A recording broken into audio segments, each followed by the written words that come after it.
Good afternoon. This is a hearing of the Chatham Conservation Commission being held on February 7th, 2024, in accordance with the Massachusetts Wetlands Protection Act and the Town of Chatham Wetlands Protection Bylaw and Regulations. My name is Karen Lattin, and I serve as the Vice Chair. Today's hearing is being broadcast live on Channel 8 and is being recorded for the on-demand archives available on the town's website.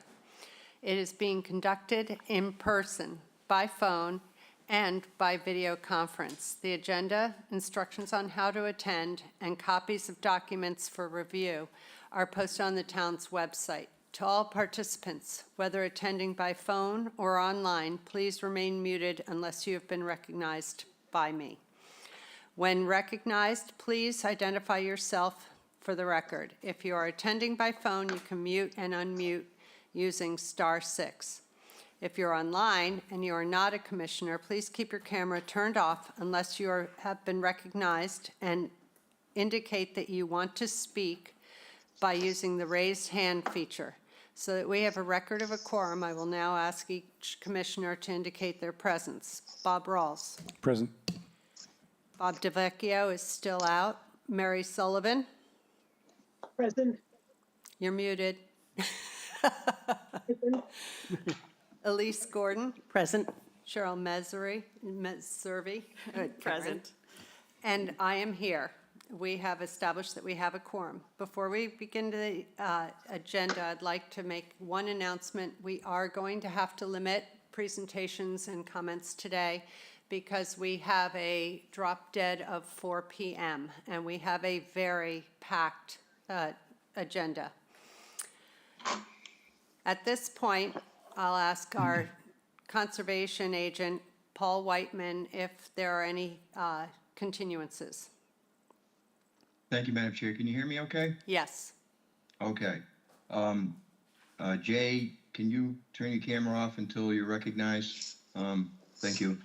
So, continuances for today are 414 Fox Hill Road, 62 Chase Street, and 240 and 438 George Ryder Road, 1652 Main Street, the airport, notice of intent. Those are the three that will be continued. When we get to those hearings, I'll read them off and give you the continuance dates. Okay, thank you. If Welcome. anybody is here for those at this point, those won't be heard today. All right, Paul, why don't we start the agenda then? Thank you, Madam Chair. Hello, Commissioners. Today, first on the agenda are requested orders of conditions. The first on the agenda is 18 Pine Drive. The applicant Kimberly Boulis, map 6C, parcel J11, DEP Paul? number SE. Yeah. You skipped hear the me? airport. Oh, correct. Well, on my agenda, she's down further. All right, I will start with that one. My apologies. 240 and 438 George Ryder Road and 1652 Main Street, Chatham Municipal Airport, maps 9F, 240, 10G, 438, 8E, 1652 Main Street, parcel 0-2, 240, 18K1, 438, 53-27, and 1652 Main Street. The EP number is SE10-3658. The proposed project includes vegetation management required to remove obstructions within navigable airspace in compliance with the Federal Aviation Administration FAA regulations. The applicants have requested a continuance to February 14th, next week. Thank you. I move we continue 240 and 438 George Ryder Road and 1652 Main Street to February 14th, 2024. Second. All right. Elise? Aye. Bob? Aye. Cheryl? Aye. Mary? Did we lose her? Maybe so. And I say aye. All right. Next one, Paul. Now we can do the orders. Yes. I said aye. Oh, thank you, Mary. Okay. Requested order of conditions. First one on the list is 18 Pine Drive, Kimberly Boulis, map 6C, parcel J11, DEP number SE10-3648. The project is demolition of an existing dwelling and construction of a new single-family dwelling. That is the project. Okay, is anybody here for 18 Pine? No? Okay, there were a few modifications to the order as it was originally written. Nothing particularly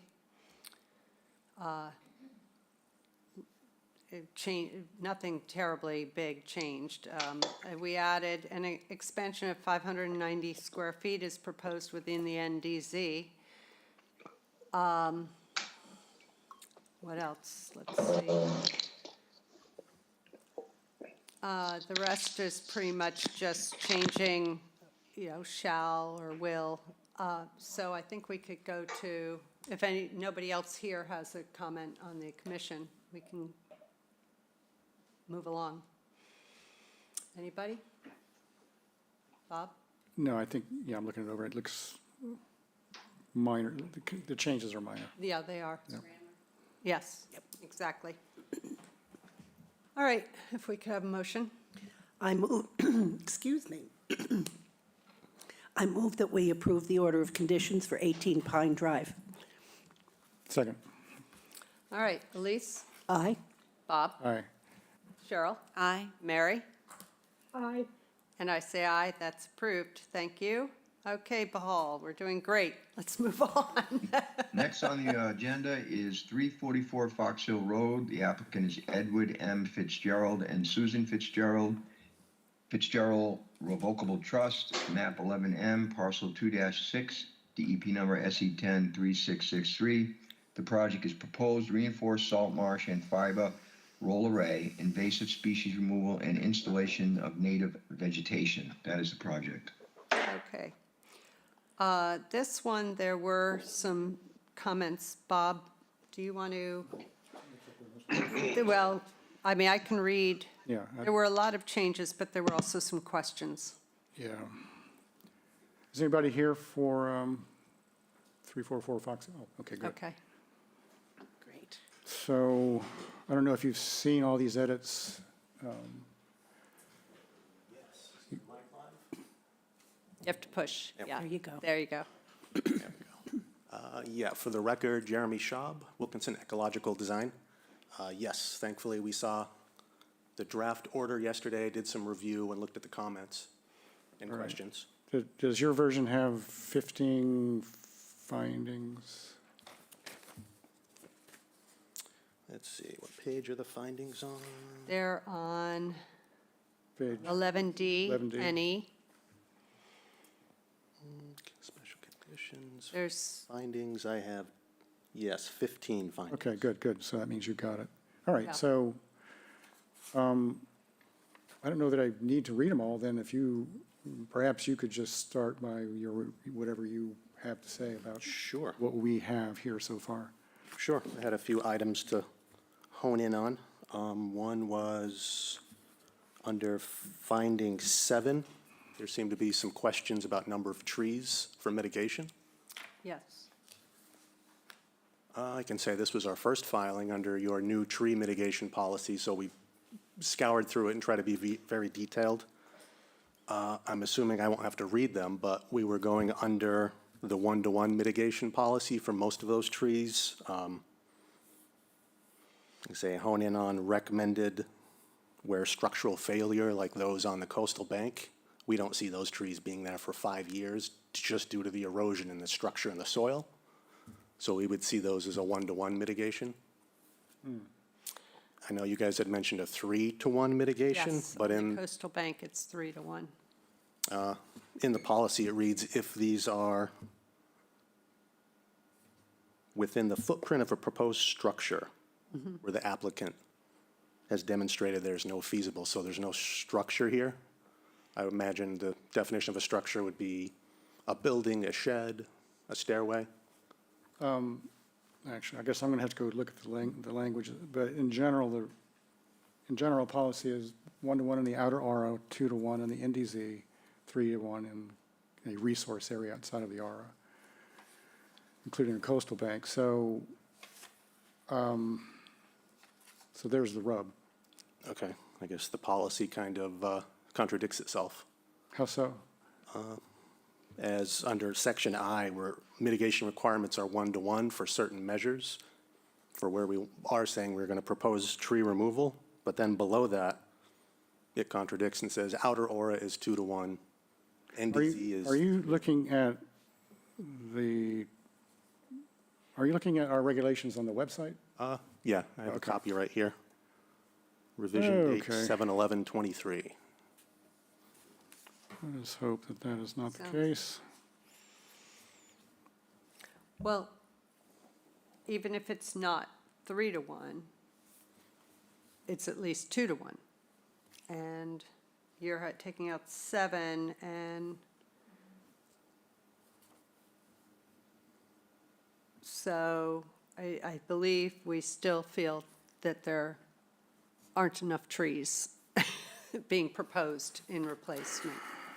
So I'm looking at, I guess we'll read it together, mitigation standards in section, and we did these these were promulgated in July 11th this year, or last year, Yes. last year. And I thought it was actually fairly straightforward. Outer aura means the area between 50 and 100. Standards, where are the standards? Right here. Outer aura, 1-to-1. Within the buffer zone of a river, which doesn't matter here, NDZ 2-to-1, all other resource areas 3-to-1. I don't see any qualifiers in this section.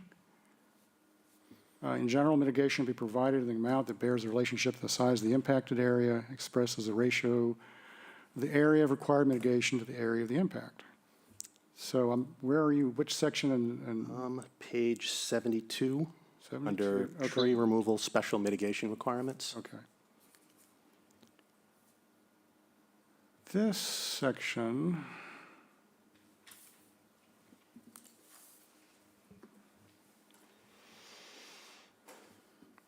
well, I don't know if we have time to sit here and parse through this, but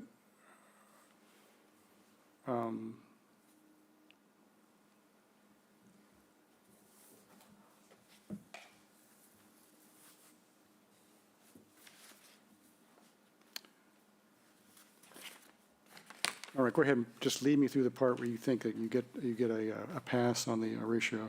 Okay. If we go down to section G, 2, double I, Double I, all right. remove species as deemed harmful, invasive as determined by certified arborist. We think that qualifies for the sycamore maple, except it is a larger tree, so that does bump it up to a 2-to-1 ratio. That is listed on the next page, under 3 double I, because that tree is a 24-inch DBH.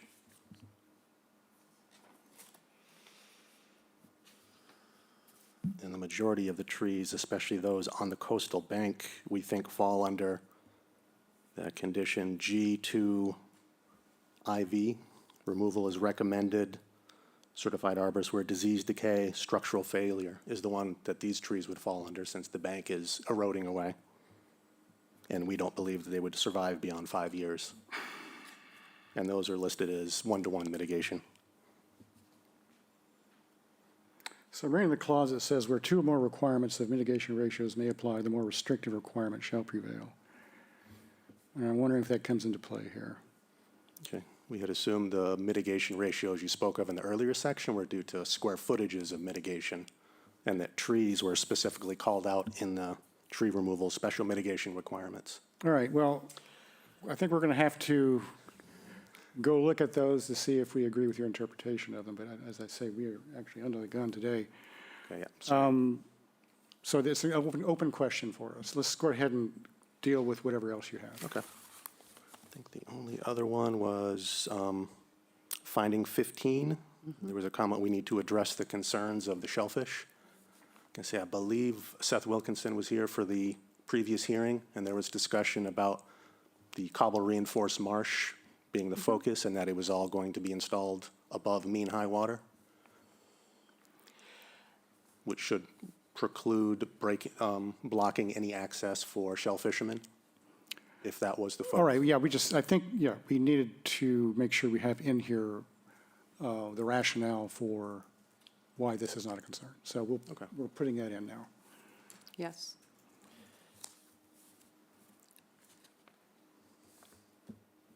Was there anything in the special conditions? Let's see, page 11G, number 7. There was just a comment about if this project needed annual beach surveys. I know that was a condition that was brought up for 498 Shore Road. That was the Yes. first reinforced cobble marsh. I see that maybe that it isn't needed in this project. We agree. We definitely like to keep beach elevations up, and we monitor, and we would be doing the annual nourishment when the trigger is met. That's the way I saw Okay. it. This language is in here because it's part of our template. So I was essentially asking the rest of the commission Yes, whether or not they so agree with it or not. we will remove that. Remove that one. Did you get that, Elise? Is there anything else that you saw? Those were the only comments I had. Anybody else on the commission? Mary, do you have anything? Guess not. Okay, What kind of time? yeah, go ahead. No, I do not have anything else Okay. to add, but I was just curious about the time frame. Exactly, that was my question. What kind of time frame are you looking at? As far as installation-wise, As far as, having this Beginning order work. approved? of course, with the winter season and storms, the sooner the better to get started on a fiber roll array before erosion increases anymore. Can we I would like, I think continue? you have pointed out, I think, that our mitigation, new tree replacement ratio is a little more complicated than some might think. So I think it behooves us all for us to have a little bit of time to go back and make sure that what your interpretation of it is reasonable. I don't think we have time for that today. So that's why I asked the question whether or not we can continue. To maybe next week? Well, next week is, we're not here. Yes, we are. We are. 14th, that's the second Oh, that's right, that's Wednesday. right. We can tell. I'd say it wouldn't be preferred, but if we need to do that to get the tree counts correct, Yeah. I'd I think like to it'd be have more. prudent because it's going to come up again probably, Yeah, yeah, okay, so. maybe we even will- today. I think it may.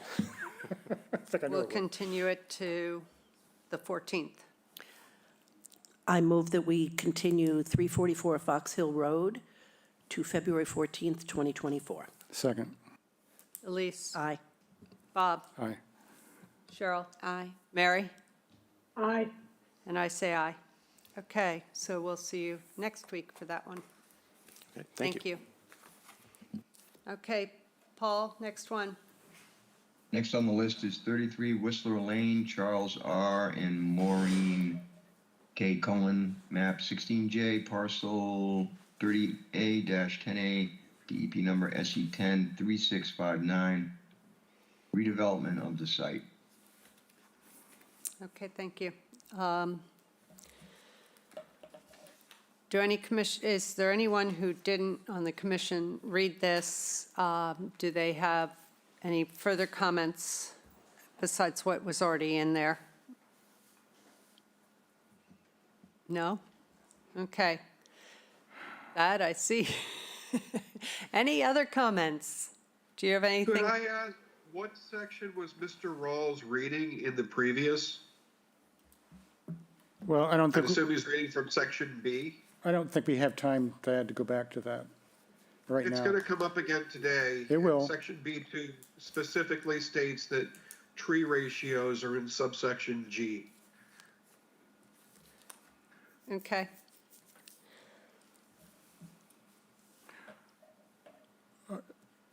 Do we need to talk about this with regard to your OOC? No, the current one, I'm fine with the order. Okay. All right. So we could accept all the changes that were made. And do we have a motion? I make a motion that we accept changes and approve the order of conditions for 33 Whistler Lane. No, not yet? No, Okay. I'm going through the findings here. Hold that, please. Did you see, Thad, I just want to know what version you're looking at to make sure that you saw all of the edits to primarily the findings, it looks like. Yeah, And for example, just to, guess as a marker of that, the foundation plants.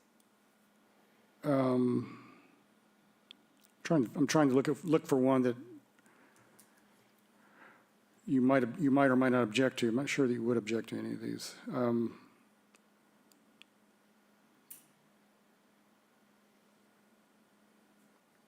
How many findings do you have in your version?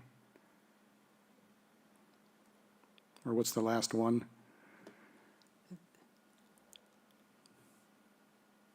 We have 5.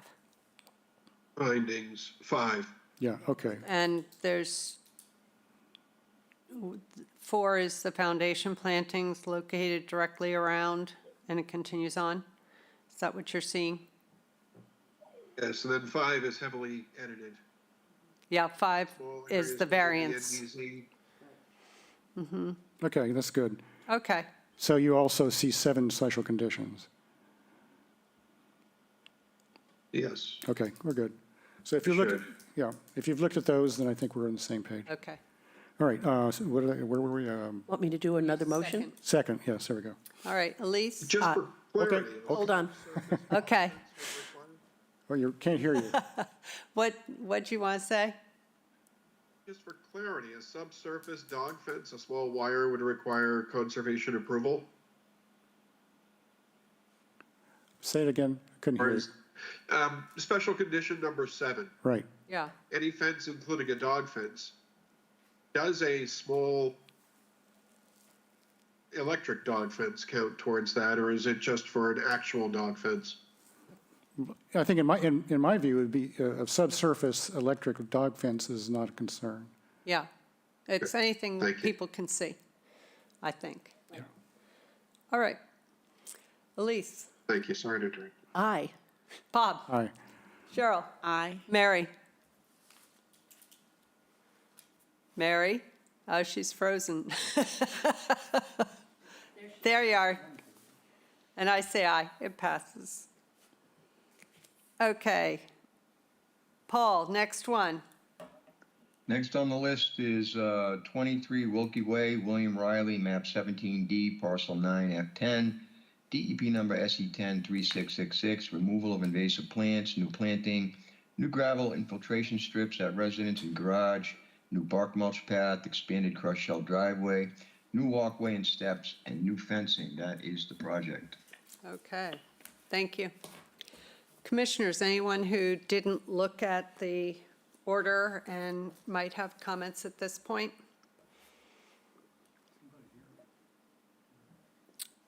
Okay, is anybody here for 23 Wilkie? I'm hoping. Do we have anybody for Wilkie? Online? I see a phone number that just was kind of, somebody's trying to talk. There's a phone number that might be trying to talk.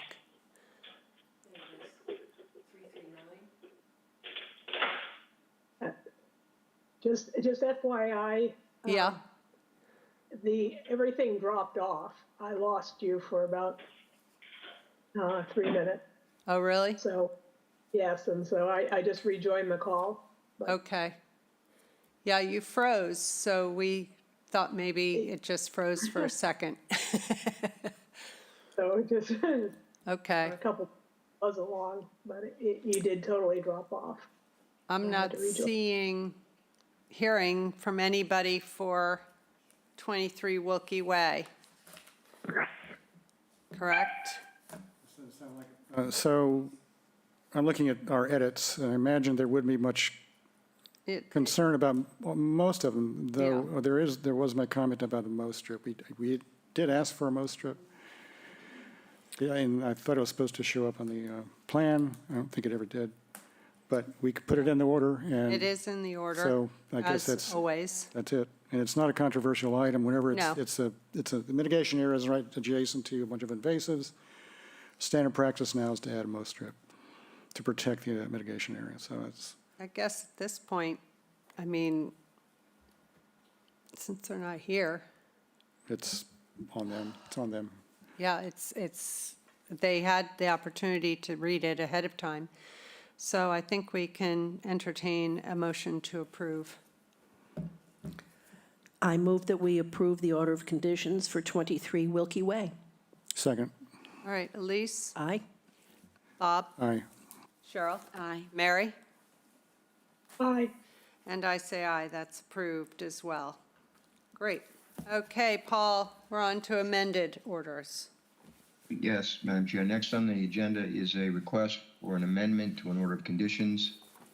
The location is 68 Judges Way, Andrew and Caroline Beaumont, map 11B, parcel 1A-R5, DEP number SE10-3640. The project is proposed swimming pool.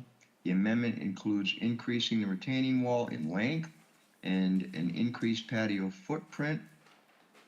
And this is the phase where we're going to issue the order. Yes. All right, any commissioners who didn't have an opportunity to look at the or amended order, are there any additions to it or modifications? All right, welcome. Dylan Hoyt on behalf of the Beaumonts, representative from Shoreline Pools. And did you have an opportunity to look at the amended order? Yes. Okay. Is there anything that you had a question about or comments? Okay.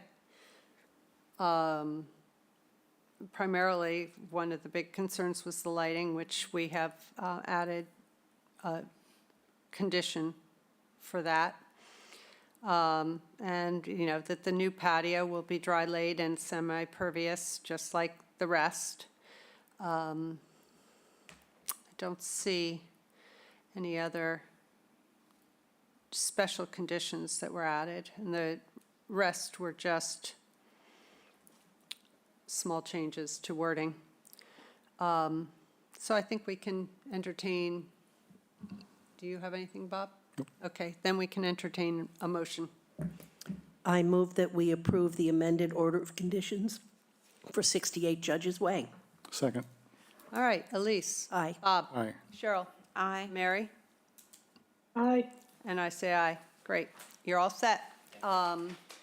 Once we get this to our admin assistant, then she will contact you with the order. All right, thank you. All right, Paul. Thank you, Madam Chair. Next on the agenda is a extension request for an order of conditions. The address is 255 Seapine Road, Kristen Bratberg, map 12K, parcel 11C18, DEP number SE10-3453. Project replace patio, steps, and invasive plant management. Extension is requested to allow planting sufficient time for survival. This order expires on 2/19 of this year. Yep. So the extension will carry it out to 2/19/2025. Great. I think, is there any further information about why they're asking for an extension? No, it's just to allow the plantings more Yep. time to survive. So Okay. that's a standard request. All right, then I think unless any commissioners have something, a question or comment about it, I think we can go to a motion. How long are we extending it? 1 year, that's always. Okay. I move that we approve the one-year extension to the order of conditions on 255 Seapine Road. Second. Elise? Aye. Bob? Aye. Cheryl? Aye. Mary? Aye. And I say aye, that's approved as well. And it's to February 19th, 2025. Okay. We now have a field change. We're ready, Paul. Okay, thank you, Madam Chair. Next on the agenda is a field change request. The address is 230 Stage Island Road, Deborah C. and Peter W. Nelson, map 13A1, parcel 5-D27, DEP number is SE10-3559. The project is proposed additions and land management plan. The field change includes replacement plantings and vegetation which was damaged during construction, and changes to the plantings at the front of the dwelling. Okay, thank you. Angela's online. Yep, I think, Angela, you want to go, you want to speak at this point? Sure. This is Angela Tanner. I'm here on behalf of the owners, Peter and Deborah Nelson. And the last time that we were here, we had some plants indicated on the list as being native, which were actually cultivars of native. And you said that your new regulations are that 75% of the plants need to be straight species native. So we went through the plant list and we got rid of, well, we basically just changed their status to include them in the 25% non-native category. And since our plant list was originally heavier on the native species, once we did that, we just needed to change a couple of plants to some native plantings. So the updated list is almost exactly as what was submitted before. It's just that the plants have been recategorized under their proper native versus non-native species. And then the other thing that we changed, which was just something we forgot to draw attention to during the last hearing, you had asked if all of the plantings are in the front of the house, but we actually had wanted to request to do some additional native wildflower plantings in the restoration area. And that was on the plan before, but we just added some quantities onto this plan. I don't know if you want to see the plan. I can share my screen, but it's pretty minor changes. If you would share your screen, that would be great. Sure. I'm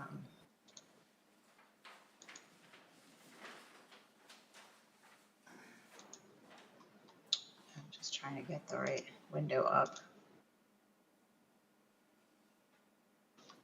Can you see the plan? No. Not yet. Okay. Excuse me, Madam Chair. Mr.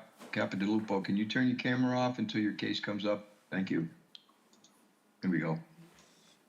Okay, so this is the new plan, which mostly all of that has changed are the categories that are highlighted are the ones that are not considered native. And then these revision clouds show that we did change some species to ferns in this plan. And then within this backyard proposed, well, it's existing restoration area, we just wanted to add some additional wildflowers. So on the plant list, it's down here, we are going to choose from these species, and depending on how many, we'd like to focus on the areas that can accept new plantings. We don't really want to go in there and start ripping out existing established native plantings, but there are some areas that are a little thin that we'd like to add to. So we just wanted to also, while we're here, ask for permission to do that. And the only other thing I wanted to point out is that we do have a lot of native ground covers on this list that are going in the planting beds. Those were not counted as part of it, would have skewed the results just because there's so many of them and there's so little. So it will be a little heavier on the native side once we put those ground covers in. All right. Any commissioners with questions? Bob? I have a couple. Let's take the last item first. What plants died, I guess plants died in the previous mitigation area that you're hoping to beef up. But your plan is not to replace plants that died, or you're just filling in bare area? We're just filling in some bare areas. There's a lot of seeded area out there where there's grasses and other things, and we just want to fill that in with more color. Okay. Client would like some more color out there. If there are other plants that are that need to be replaced that are part of mitigation, that wasn't part of what we were proposing here. That would be more of a warranty maintenance issue. All right, so as far as you know, you're not replacing dead mitigation plants? Yes, and we're not replacing them with wildflowers. Okay. If there are dead mitigation plants, that's a different matter. That's a separate compliance issue. And we hope that you would replace them in kind. Yes, absolutely. All right. So I just want to make sure I understood your earlier comment about you recategorized, and I saw that you recategorized what you were listing as what I call native Rs, and you were only now calling native what are straight natives. Correct. So originally, we had been heavier on the native side. We had more like 14 to 20% non-natives, depending on whether we were using the substitutions or not. There were some proposed substitutions for some of the natives that were cultivars. We got rid of those. And now we're just sticking with the 75% of this list is native, 25% is non-native, and then we have the additional native ground covers in addition to that. All right, so you increased the quantities of native plants. Just want to make sure. No, You did. well, barely. Yeah, we added a few native perennials in order to meet the required ratio. But basically what we had before met your qualifications. It's just that the way that they were shown on the plan was showing the cultivars as natives, which you said you would not allow. So now instead of having 14% non-natives, we have 25% non-natives. So you really didn't change your plan, you just changed labels. Yes, except for a few ferns. We did switch a few things to ferns in order to make that work. How are you calculating your percentage, your 25%, by number of plants or by square feet? By number of plants, because the square footage is, in my opinion, pretty arbitrary. It's not something that you can set a rule to. These plants are going to get the size that they're going to get, and they're going to spread. So it would be very difficult to calculate square footage, and it would be very easy to skew those results. So we did it per plant. All right, well, I guess there's a problem with either way of doing it. The way you did it, and the way that I think I have originally preferred that it be calculated, which is by square feet, because otherwise you can put a bunch of tiny little plants and say that you've met the requirement. Which is why we didn't include the ground cover, because we thought that that could be interpreted as trying to skew the results, which we're not trying to do. Right. So you're basically asserting that your original plan was in compliance already in terms of. Right, it's just the way that it was illustrated was, not correct. All right, well, I guess I'm going to have to take your word for that because it's a lot of, we don't have the way of double checking your calculations. Except for adding the numbers. I mean. I suppose I would go through there and add up plants. every Yeah. plant, yeah, and then do some math. Yeah. Right. But I would like to think that you've done it correctly. I would like to think so too.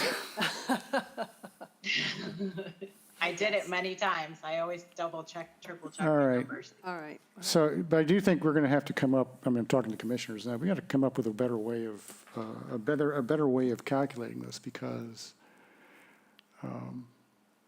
Yeah, it is very difficult because the plants are so variable in how big they get, and some of them will be spreading. A lot of flowers spread on their own. So in order to determine what the square footage is, I don't know how I would do it. Well, nominally for plants, you have an expected adult size, except let's say not for plants that spread, but for plants that don't spread, you can calculate that by square feet. Yeah, but these plants will overlap each other. I mean, that's the intent, is that this will be a very full planting, and they will grow together and overlap. And so it's, I feel like that is an arbitrary decision, and that the numbers were very straightforward. So the quantities, counting it by quantity was more All right, well, straightforward. You appear to be probably in compliance, but not in the way that I expected, so I don't know what to make of that. One thing that I saw is you have this supplemental seasonal ephemeral plantings that are all not native, like daffodils, daylilies, tulips. And where are those going to be? It said front beds only, but front beds are within the 50 to 100, the outer aura, unless you're planting them very, very front beds. And then they would be included in the calculations, I think. I mean, you don't have quantity or anything, but that could Yeah, skew that's- your non-native. Yeah, that's true. I mean, we have the native ground covers and then we have the proposed ephemeral Yeah. bulbs. But if you were to, I mean, maybe the bulbs just go in the bed that's not in conservation. We don't want to be difficult. The client just wants to have some Right. color. And I understand it. I'm just saying potentially it could skew it. I don't know how the rest of the commissioners feel about it. It's just you called that out. So I thought we ought Yeah. to make sure we discuss it before we move forward with this. I don't know if any commissioners have an opinion. What are the front beds? Well, that's my thing is It's- which front it's beds? It's everything that's shown here as the proposed work area. They wanted to add some bulbs so that when there's nothing else going on in the early spring, something else comes up. So So I guess- along the house? Yeah. The foundation plantings, Yeah, basically. which is what I thought, which is part of the outer aura. Right, but it's also where we're planting other native ground covers. So in my opinion, they're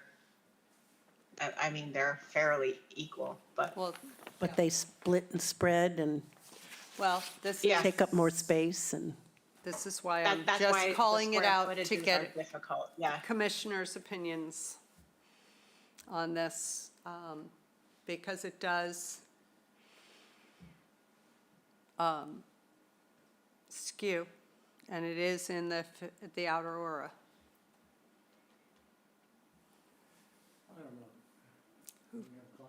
I don't know if I have opinion quite yet. I think, I'm still puzzling on how we can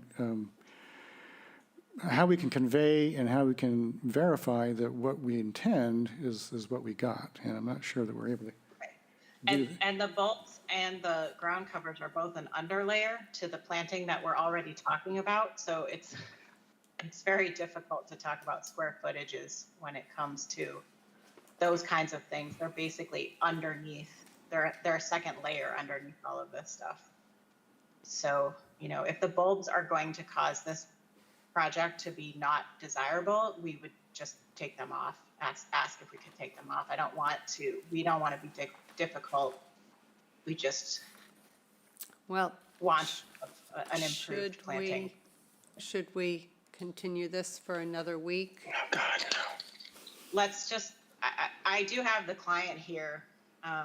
We do have the client here who can, can we just write this into the order of conditions that no bulbs are allowed or something in order to? Well, it's not an order because it's a field Salon. change. Okay, It's not an amended order because it's a field change. No, I think part of the issue here is that we need to have clearer metrics for you to follow, and that's not your fault. No. And I think you've made a reasonable effort to comply with what you think they are, and I can't necessarily say that you have an incorrect understanding. So as far as I'm concerned, I'm not sure that we can hold this up. Okay, that's fine. I just want to make sure that everybody's satisfied before we do anything. There is a hand up. I can't read who PN is. it's probably Peter Nelson, the Okay. homeowner. Would you like to speak, Mr. Nelson? Yeah, I mean, obviously, we just would like to get this through. We're not trying to be difficult. This is literally Right. my wife threw a handful of tulip bulbs sitting down by the street. And if we, Okay. if to get this approved, we need to keep those outside the 100 in that set of plantings that are down by the road, then we will certainly do that. Okay. I mean, I don't know. As far as I'm concerned, if you've met the metric and then you're adding plants that are, tall and skinny and they're ephemeral, basically, I'm not sure it's a major concern. No, I just wanted to make sure everybody had noted that that was there. If everybody's comfortable with it, we can approve it.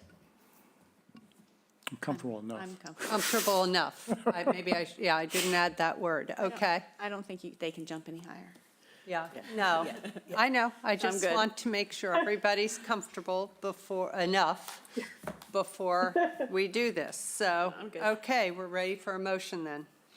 I move that we approve the field change request for 230 Stage Island Road. Second. Elise, Aye. Bob, Aye. Cheryl, Aye. Mary, Aye. and I say aye. Okay, you're all set. Thank you. Thank you. All right, Paul. Okay, Madam Chair, thank you. We're moving on now to RDA, Yes. 351 Barn Hill Road, Karen Roman, map 9B, parcel 32-15, R-24-3. Project is replace and reconfigure landscape wall and revegetation. Mr. Capodalupo, could you turn your camera off again until we get down to you, please? Thank you. All right, is there anybody here for this property? Yes, good afternoon, Madam Chair. Brad Malo from Coastal Engineering, now a part of Ty and Bond, here for the applicant, Karen Romine.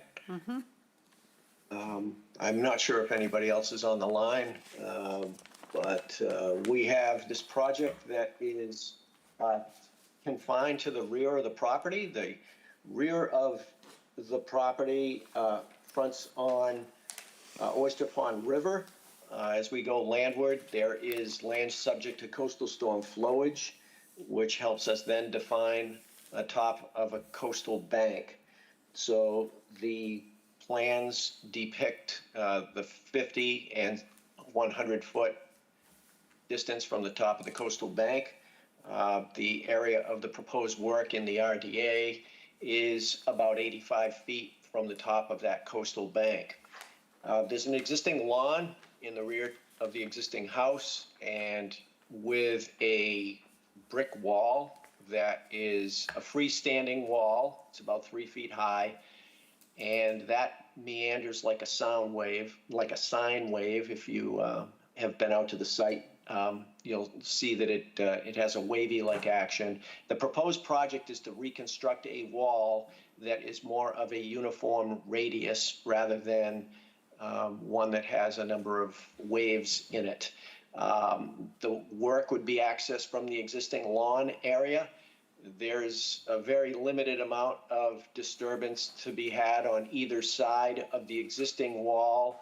The proposed freestanding wall would actually just, as I said, straighten that out. So there's a couple of areas that are about 15 or 20 square feet that would be reclaimed lawn area. And then there's about 60 or so square feet of existing lawn area that would become naturalized. The plans that we submitted indicate that there's a net increase in naturalized planting area in place of the removed lawn. So there's about a 22 square foot net increase in the buffer area. The freestanding wall would be blocked with a stone facade, similar height to what the existing wall is. And we have a planting schedule for the areas of lawn that would be replanted with native species, with the number of plantings and the size of those plantings. I think if you have any questions, I'd be glad to try to answer them. Okay. Commissioners, Mary, do you have any questions? I'll start with you since you're online. No, I do not. Okay. Anyone here? No, you answered my question because I was just curious what the wall was going to be made from. Okay. Bob? Yeah, just a question. What's on the outside of the wall in terms of invasive plants? I'm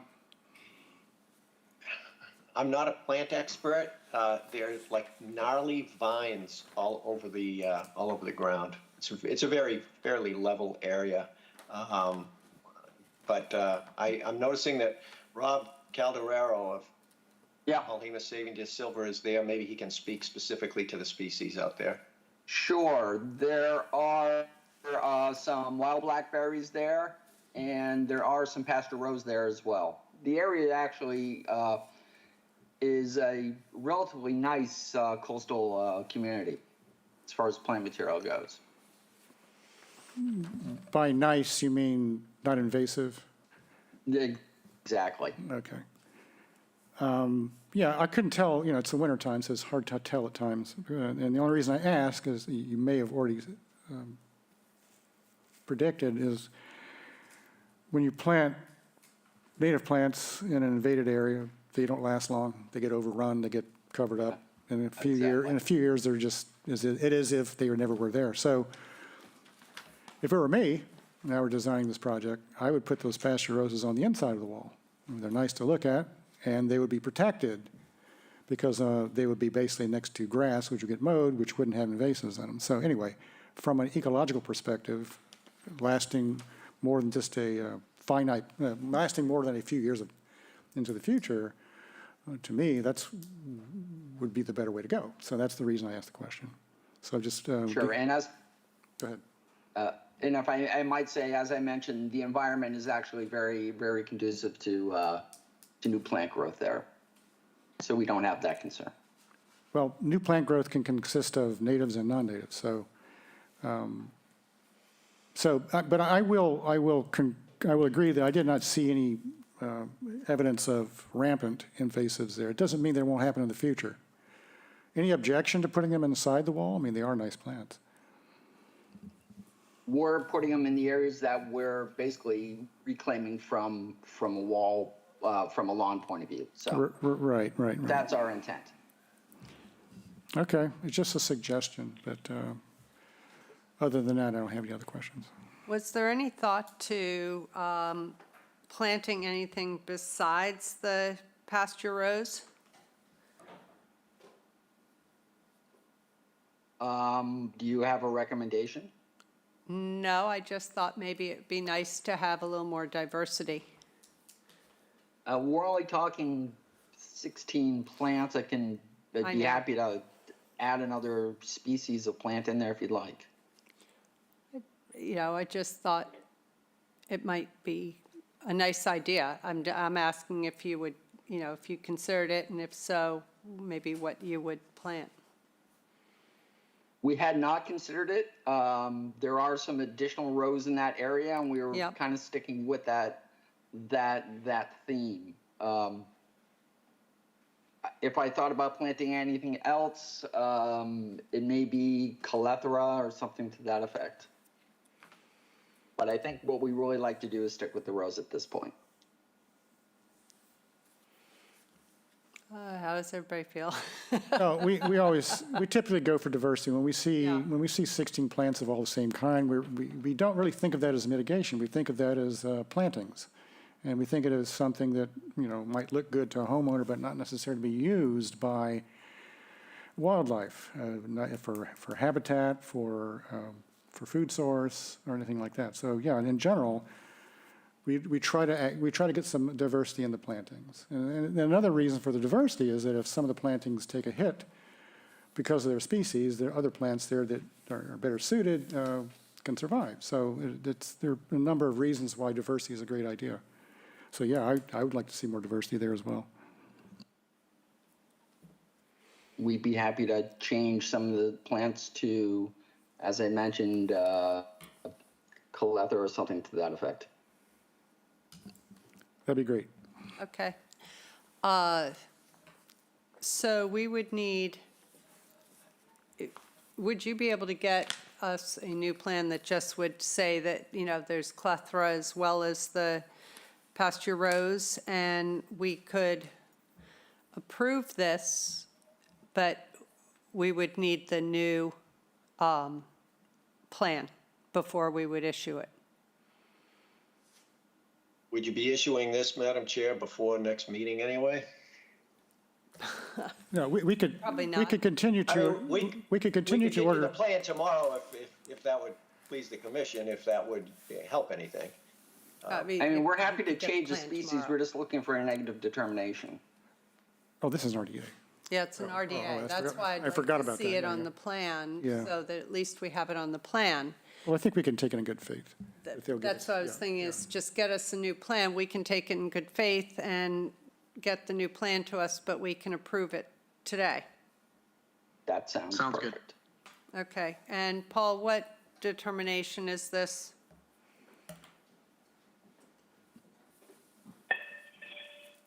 Three? Do you say 3? Yep. Okay. Yep. Yep. I move that we approve the determination of applicability for 351 Barn Hill Road as a -3. Second. Elise? Aye. Bob? Aye. Cheryl? Aye. Mary? Aye. And I say aye. Okay, thank you. Thank you. Thank you.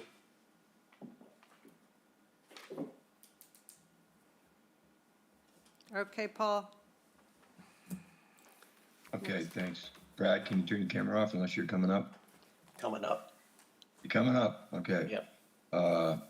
We're now on to filed notices of intent. The first on the list is 414 Fox Hill Road, Christopher LaCroix, map 11M, parcel 5-2, DEPSE 103652. The project is proposed dock replacement. The And this, applicant, yeah, go ahead.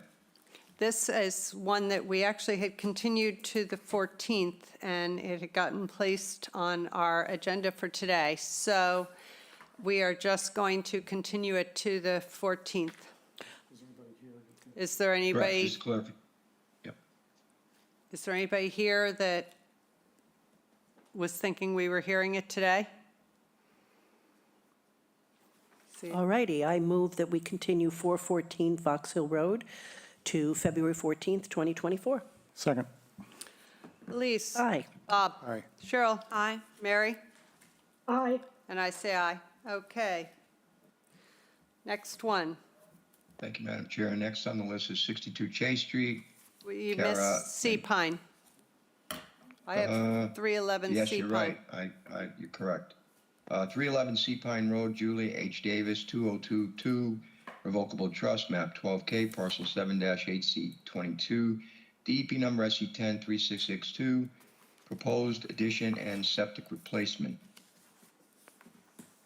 Okay, is there anybody here for Sea Pine? I am, Madam Chair. Brad Okay. Malo, Go ahead. Coastal Engineering, also a part of Ty and Bond now. And perhaps we have Phil Cheney on the line, I'm not certain. So if the commissioners recall, a couple of weeks ago, we were before you for the addition to this proposed existing dwelling. And at the time, the commissioners asked for us to provide a planting plan and some more detail regarding the mitigation planting. At that prior meeting, one of the issues that was raised was, I think, and I'm using air quotes here, we'd love to see some of that English ivy removed.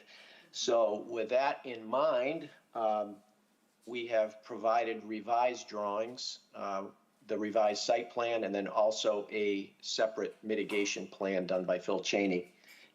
That depicts an area of mitigation that's directly behind or to the water side of the existing home, straight off of the deck, approximately 340 square feet of planted area for mitigation. And that would also include in that confined space, removal of the English ivy.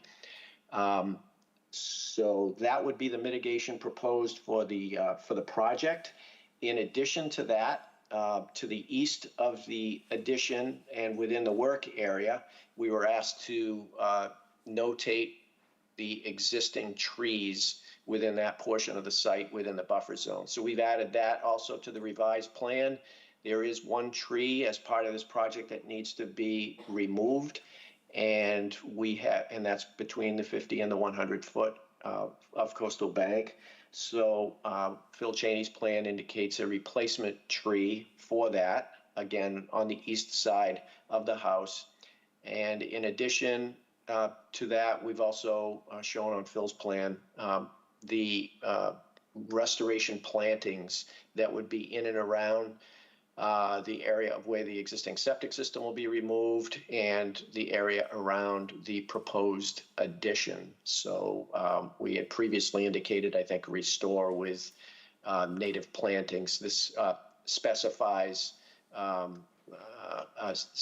variety of plants, native species, and some grasses that would be placed in that area. I think that covers the changes that the commission had requested and what we provided. If you have any questions, I'd be glad to answer them. Well, first off, I don't see any mitigation or plantings around the proposed addition that you just mentioned there were plantings. So I'm just curious about that.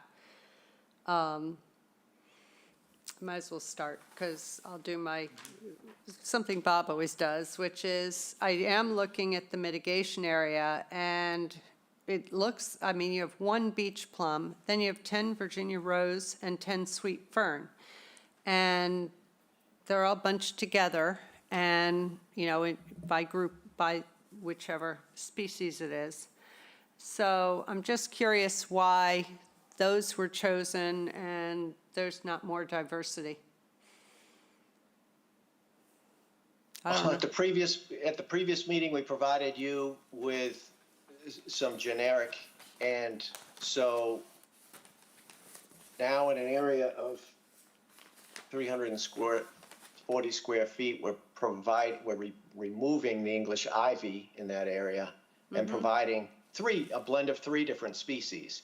So I guess I would say that is a variety of species, in my view, but that I suppose is subjective. So Okay. Well, I mean, it's not particularly diverse. Yes, there are 3 species, one of which has 1 plant, and the other 2, it's 10 each. You know, it just, and they're all grouped together, each species. So I would love to see a little more diversity on that. And also, again, I don't see any plantings going around the addition at all. Well, I draw your attention to a notation that's just generic to that area where it indicates the disturbed areas Will be seeded with a to be fescue seeded with a mix. fescue mix. That's correct. So it's in the immediate vicinity of the foundation. So outside of the foundation and more to the east, where it's sort of a different type of habitat, there are some specified shrubs, and that's where the proposed tree would be located. All right, yeah, I So see that. And it's 8 northern bayberry. It's just 1 white oak and 8 bayberry. So, Well, Madam again, Chair, I would say that's not part of our mitigation. That's part of the restoration planting, just for ground disturbance. That's basically in a small wooded area where we're going to have to excavate and fill in the existing septic system in that area. So something needs to go back on the ground. So that's what was chosen. I'm just saying it is within the outer aura, so I'd love to see some more variety. But I'll let some other commissioners chime in and listen for now. Anybody? Elise, Cheryl, Bob? Well, oddly enough, I'm not quite worked up about the diversity. I think it's in the true mitigation area. It could be improved, of course, but it's not bad. I've seen worse. But if you'd like to increase the diversity of species there, it would be welcome. It is, it's always a good thing. On the other area where you're putting the bayberries and the white oak, I mean, you weren't strictly required to replace that, to put those plants there at all. I mean, you could have just left it, whatever it is now, probably grass, I imagine.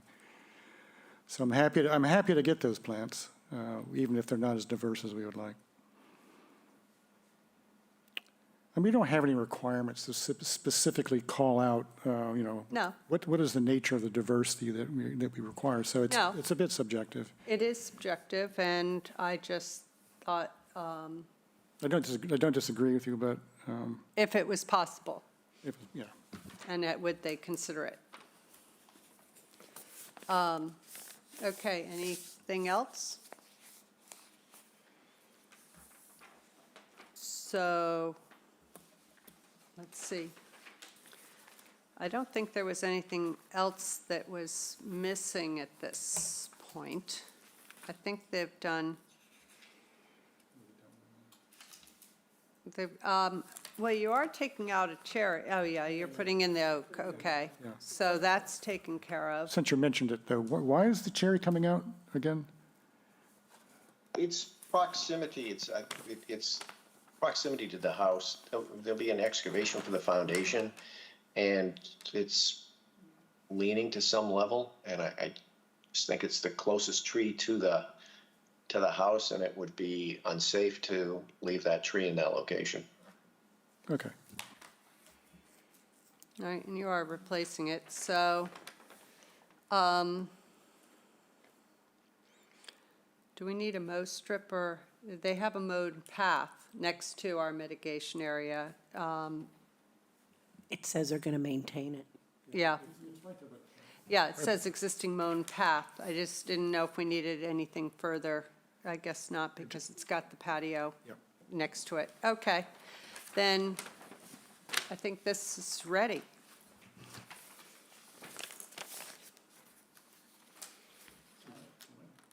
What? Well, I don't know. Let's do it, I think, to next week. Well, we have the airport. Paul, do you know how thick next week's agenda is? Or Crystal? Hello, yes. So far, not too bad. We do have the airport. Okay. Yeah, well, yeah, there's the airport, yeah. Should- Very How, objective, too bad. how, Considering the airport, it looks like there's room to roam. I don't think we have any other orders that I can remember. All right, maybe we can do it to the 14th. Yes, Just please. someone, yeah. I move that we approve the notice of intent for 311 Sea Pine Road and move it to an order of conditions in our meeting on February 14th, 2024. Second. Elise? Aye. Bob? Aye. Cheryl? Aye. Mary? Aye. Okay, so we'll have the order ready next week for review. Right. Thank you very much, Madam Thank Chair, you. Commissioners. Okay, we're ready, Paul. Thank you. Next on the agenda, Madam Chair, 62 Chase Street, Cara Mangoni, map 16C, parcel 54-C7. Don't have an SC number yet. I'll check it while we're online. Expansion of an existing deck and relocation and replacement of a generator. The applicant has requested a continuance to March 6, 2024. Okay, I move that we continue 62 Chase Street to March 6th, 2024. Second. all right, Lise? Aye. Bob? Aye.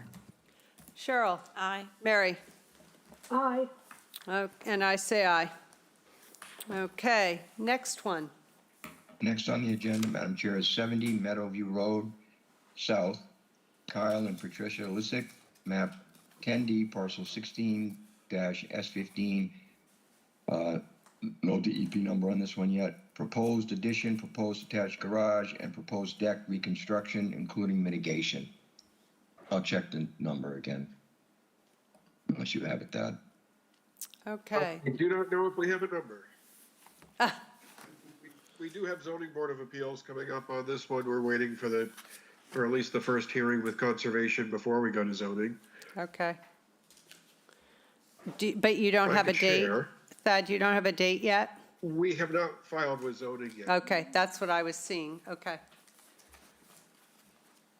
Go away, go ahead, take it away. Alrighty, so the Lissacks are online with me.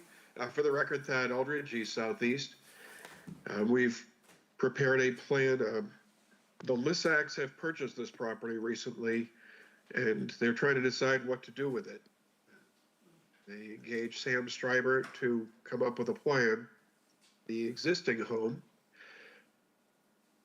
is a modest home that is perched on top of a hill. The resource areas that we're looking at, obviously we have salt marsh that extends from the southeast, floodplain, coastal bank, and then we have the buffers associated there too. Most of the existing home exists, or about half the existing home exists within the 0 to 50 foot zone, and the rest is outside of it. Driveway, there's no longer a septic system as they're connected to municipal sewer. Those are all located outside of the 50, but within the 100. So the Lissacks would like to add on to the home. This has been very specifically designed to keep it within the outer aura, as have the potential to do that. Inside the 0 to 50, we're looking at a slight expansion of the deck. This is a first floor deck with a walkout underneath. There's a rinse station that's being proposed. And then we get outside of, also the stairs will be reconstructed that lead down to towards the association dock. Outside, we have 2 additions being proposed, again, extending away from the resource area. One of those additions will contain a garage, and so we have the driveway extending into the resource. They would like a circular driveway that barely gets into the 100 foot. With everything all said, we have a requirement for 7 trees and about 2,100 square feet of mitigation.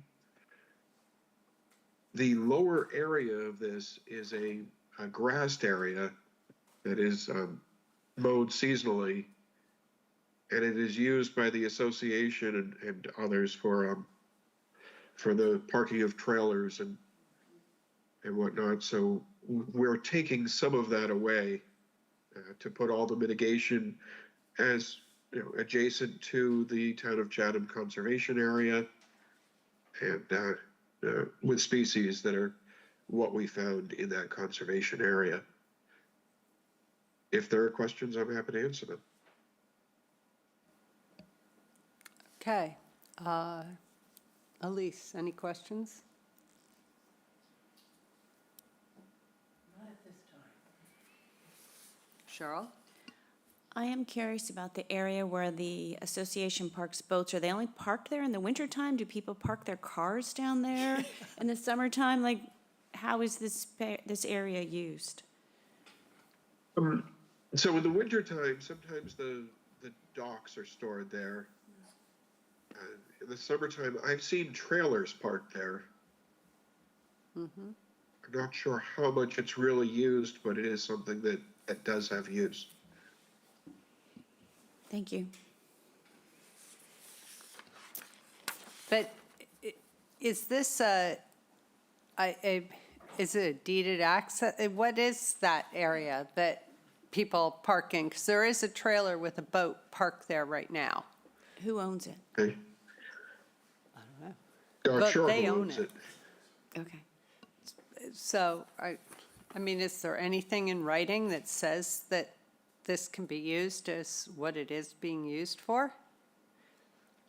It's a historical use that the Yeah. previous property owner was allowed. My only concern would be that it would put the mitigation area at risk if there are people moving, parking cars and things like that. So we'd want to have We are it set proposing off. a series of boulders Okay, Of what? at boulders. the edge of the mitigation area. Oh, I didn't And we're notice keeping that. it round so that folks with trailers Okay. could drive in and come around a circle. Right. I did specify that those boulders will be 8 foot on center so that you can't fit a trailer between the two. Gotcha, I see it now. I hadn't noticed it on the plan. Phew, So one step ahead. can you speak to the 2 rinse stations, one's after the fact, which I assume means that it never was approved, and why there, I know what you said as to why 2 rinse stations are needed. I just think personally that it's excessive. And one is within the NDZ, and it's after the fact, and you know how I am about the NDZ, so can you address that? I mean, obviously, they're going to be using the association dock, and they'd like to come back and be able to rinse afterwards before going into the house. And then other times, they'll be using the Harding's Beach or a beach down the road, and they'd like to be able to rinse without walking all the way around the house to get to a rinse station. So there's no way for them to walk past the deck and the existing dwelling to the one that you, as you say, is for Harding's Beach, and not have something in the NDZ? We can certainly bring it up with them. I think I'd like to have that happen, especially since this was put in, obviously, without coming before conservation previously, because it's after the fact. So I would like that conversation to take place. I would agree with that Okay. point. I didn't understand the need for 2 rinse stations. It's not that big a house, and it's not that far to walk, so. Right. Still don't understand the need. Okay, Bob? I'll pile on. Okay. I mean, it looks like that, if I put my ruler on my screen, they're 40 feet apart. They are, but we're not proposing lawn between the two of them. They're proposing ferns on that side of the building. Okay, but still, Well, It would be a big hill to walk up and down. I mean, I don't ever remember, I don't think I've ever seen a request for 2 rinse stations, and especially ones that are that close together. So, yeah, it just doesn't pass the, maybe you have a test. pathway through the ferns, which I also thought it was interesting, having all the ferns together, all the blueberries together. You know, that, I don't know, maybe you put a pathway so you can get to the second rinse station, if that's Could what's be. necessary. So those different plants up above, we've specified not as mitigation because they'll want to be able to trim them and maintain them. Obviously, plants up against the building, you can't really let them go wild. Right. The 2,100 square feet of mitigation is completely contained below. Oh, no, I know, but So it those is are all more- within our jurisdiction, so it's Oh, yes. being added. No, it's just, So, well, I'll let others. Bob? yeah, I have a number of questions.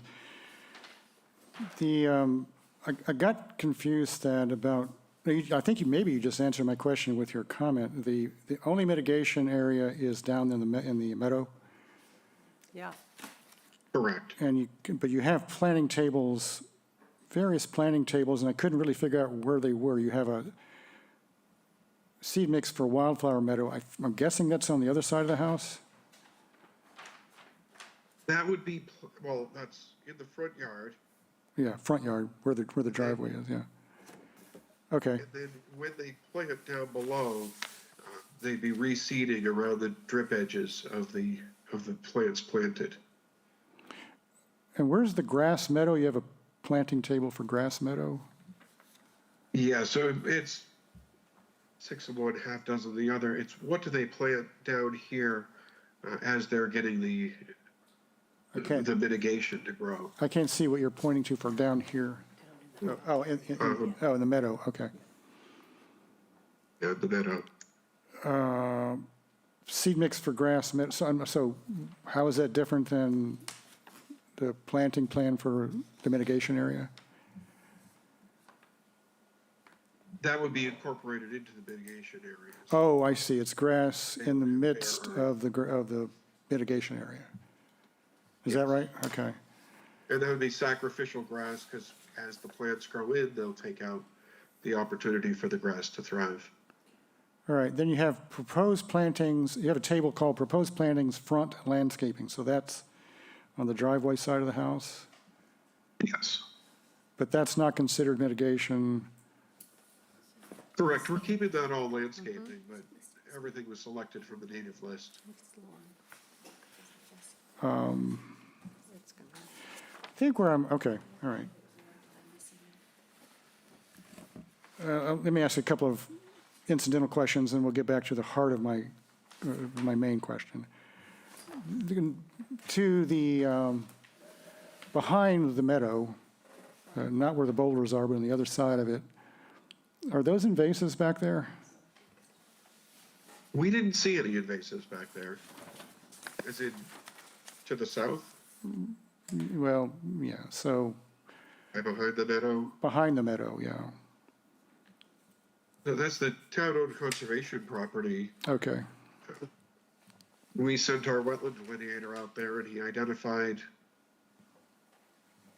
high bush blueberry, arrowwood, and northern bayberry growing throughout there. so in other words, you know, what our standard reaction is, if there are, is to have a mow strip. And trying to figure out whether that would be called for here. And from your description, it sounds like maybe it wouldn't be. Yeah, no, if there are no invasives, I don't see a need for a mow strip. Yeah. Of course, it doesn't mean invasives can't show up, but nevertheless, They could show up anywhere. they can and they will. So, how many trees are coming out? Or was that described? There are 7 trees to be removed and 7 trees proposed. Are they depicted and the reasons for their being removed described anyway? But we have a tree right here, a 10-inch tree that's very close to the driveway.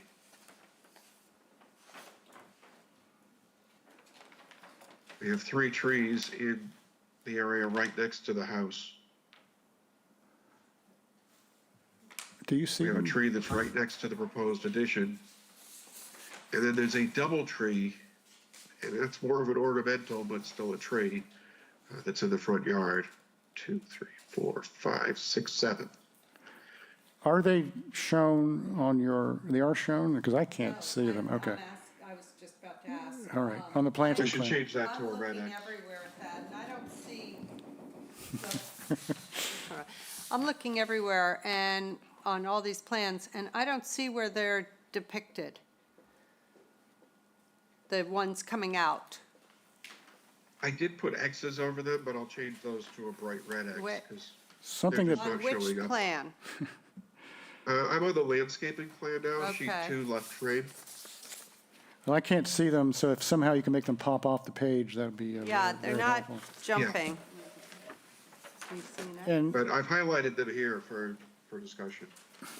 Oh, okay, and so See. a couple of them, it looks, at least a couple of them, looks like it's because of the addition, and anyway, I think in your materials, we're going to need to know, in addition to showing us where they are, why they need to be removed. And in some cases, it's obvious. In other cases, maybe it's not so obvious. Yeah. Yeah, your X's are not jumping out, Yeah. to say the We'll least. get some red X's over there. just so they- It's on. It's on, okay. I thought I heard a knock. I thought I heard a knock. Also, there was a very large tree that was just, I don't know, right almost on top of the driveway where it is now. You know, and it may have been the 30-inch, I think, that you're depicting. And I just wanted to be sure that that's going to be protected and it's not coming out, because it's literally right on the edge of the current driveway. So we are proposing a curbing up against the driveway Okay, so that we can protect that tree. all right, so, and We it will wanted to be, protect all of them, but that 10-inch to the north just was too close. okay. I just want to make sure that it is protected, because it's very large. And I would hate to see that one come down. Okay. And just out of curiosity, and most of it is outside of our jurisdiction, I know, but why is there such a need for so much driveway? The circle, what they currently have, most of it's outside of our jurisdiction, but I just was curious. They wanted a circular driveway. They Okay. also wanted a garage. So coming into that garage, this is actually a very tight driveway for the garage. And the car in here is going to be hard pressed they're going to pull out and then they're going to pull around this way. Okay, So it's just a cumbersome orientation. We kept the driveway pulled back from the property line to maintain vegetation so that there's a buffer to the neighbor. right. And I do appreciate that, And it so. was, All right, I was just curious. hopefully the neighbor does as well. All right, So so, we do have everything, I realize that this is all outside, we have everything draining into the middle of the circle where there Right. will be a rain garden. And then there's a proposed red maple in there. So, Okay, let me, go ahead. yeah, I think the thing I'm stumbling on that, and actually, we've talked about this, I've talked with you about this before, some of your other applications and that, but this is an application that has quite a bit of plantings, quite a bit of mitigation, quite a bit of trees coming out, trees being replaced, et cetera. And normally, when we see an application with restoration / mitigation of this scope, that part is done by a specialist. Are you working with a specialist in this, or is this your plan? well, as I said, I've worked with our wetland delineator on this. You're fading, your microphone sort of fades out when you start talking. I don't know what it Sorry. is. I've worked with our wetland delineator on this, who certainly a level of expert. I still can't hear you, I'm sorry. You're very faint now. Huh, Oh, there you go. how about now? Yeah. That's good, yeah. I've worked with our wetlands delineator on this, who certainly is a bit of an expert on plants. Oh. And then from there, for scheduling and otherwise, it would be up to the landscape specialist to work with the agent at the time. All right. We're not proposing the removal of invasives or anything that requires the rigid schedule that you usually see. Right. Still, I think in cases where there's this much going on, we would see something akin to a land management plan, where we would find out conditions that are there, in terms of invasives, et cetera. We'd find out what the plan of care is for the 3 years. We'd find out why plants were selected. We'd find out, well, let's see, what else would we find out? We'd find out, why the trees are being removed, and so forth. In other words, a little deeper dive into the rationale for the vegetation removal and replacement. And what we have here is, you have a few mentions within your narrative, and then you have the planting plan. But there's just a lot of details that are, to me, missing. Anyway, that's the way it struck me. I think there's a missing document that I think would really help me, at least, understand your approach to the mitigation and to the other plantings. So again, with the mitigation, we went out to look at the adjacent. Just area. fading away there, Thad. It's a microphone thing. I don't know what it With is. the mitigation, we looked at what's in the adjacent area. So out here, we have oaks, pines, and then the three identified shrubs, blueberry, arrowwood, and bayberry. So that's how we selected our mitigation area to match what's out there. Okay, well, and I get that, but my point is that in terms of the submitted materials, for this project and other projects like this that you work on, I think it would be helpful for us to understand your application if you had something along the lines of a land management plan with more detail about all of that. And this is not your normal business. I think it seems to be a sort of a growing part of your business, but that is my recommendation in terms of the types of stuff you submit to us. So a full LNP, even though there's no removal of invasive species, which is usually when you see the detailed report. Well, that's only part of it. That's only part of it. It's really covers all the whole gamut. And I can show you some copies of LNPs we've seen, but we need to have some assurance that we need to know what the thinking was behind all of it. Why the trees are being removed, why the plants are being removed, why the plants are being planted, and so forth. And how will they be cared for? And usually that's the sort of thing we see in an LMP. Then I want to circle back to the area down below, which is the homeowner. So this is on the applicant's property, but it's being used by a homeowners association. I assume the applicant's a member of the homeowners association. And I'm quite sure that it's been there for a very long time. And we often come across situations like this, where within a resource area, and this is down in the NDZ, you've got, a lawn with stuff being parked there. And obviously, from a Wetlands Protection Act perspective and perspective of the town of Chatham wetlands regulations and bylaw, it's highly irregular. It's not something we'd like to see. I don't know how we deal with things like this, other than, the answer we usually get from the applicant's representatives, well, it's been there forever. Okay, but, that doesn't really address the situation. I mean, I know it would be hell on earth if we were to say, well, please remove it all. But just to ignore it also, I think, is an affront to why we're up here. And I don't know how we're going to deal with it.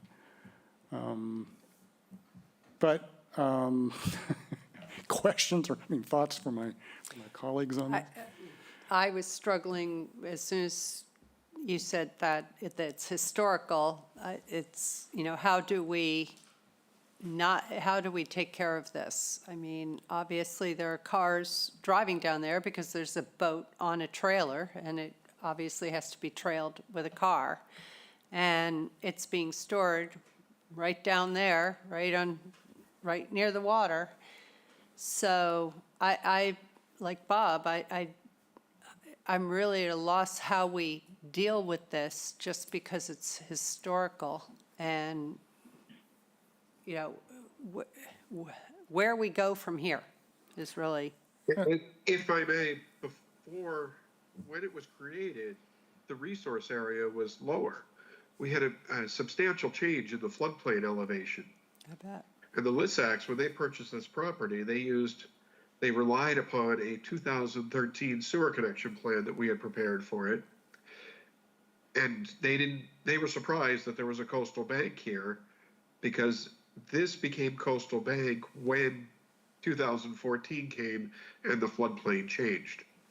Before that, the floodplain was down here. Mm-hmm. So it was only partially within the floodplain at that point. Granted, still within the buffers of... Yeah, still within the NDZ. Yeah. Still, part of it would be in the NDZ from the salt marsh. Maybe that could be counted as a coastal bank, and it would have been in more of the NDZ of that. But when it was formed, it was different. Agreed. Now the rules have changed, so there's some sort of grandfathering going on here. Maybe, I don't know. Paul, I'm going to ask Paul, our conservation agent. I'm sure you've encountered this before, Paul. Do you have any thoughts on this problem in general? I'm not talking about this specific case, but in general, what has happened? Previous commissions Well, during. Yeah, go ahead.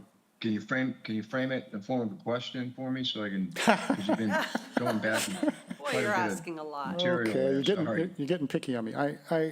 Do you have any experience with similar situations where there's a historical infraction into a resource area, and now question is whether The infraction is just, and whether we just look the other way on it, is there any sort of guidance in Sure. Wetlands Protection Act from previous rulings well, by the town council or whatever?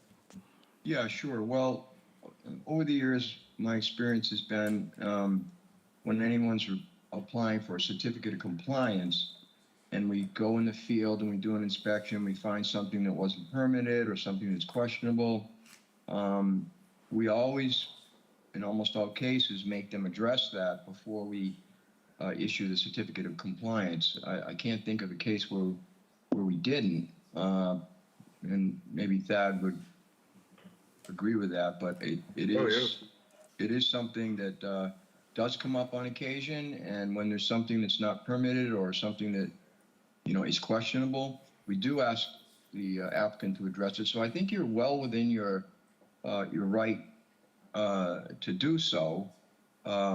If there was pushback on the other side, usually there's a 2-year statute of limitations when you find something in violation, or this isn't necessarily in violation, but this, if it's a permit question, sure, you can go ahead and ask the applicant to address that. And we've done that in the past. So that's as close of an example as I can give to you when we have done it. There's no guidance from town council or really in the regulations that speaks to it. It's just for all intents and purposes a practical matter, and that's how we dealt with it in the past. We asked the applicant to address it.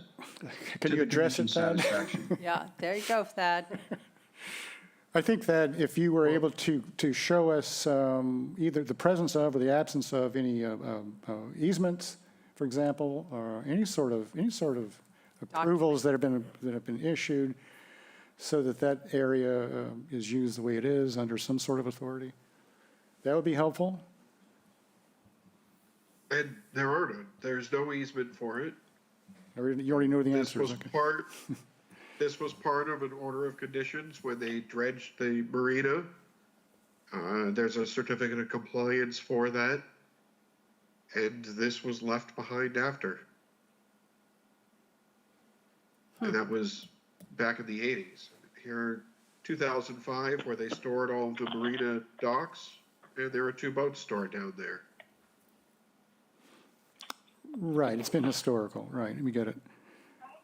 Anyway, Still like to see it happen. I mean, it's one, the LISAC certainly don't want to propose removing it. They're the new ones in the neighborhood. sure. Right. They won't be invited to the neighborhood picnic. They would be tarred and feathered, I understand. But at the same time, we have An a opportunity. resource area here that's being parked on with combustion engine vehicles, and so dripping oil and so forth. And yeah, it's always been done that way, but, it doesn't mean that it should always be done that way.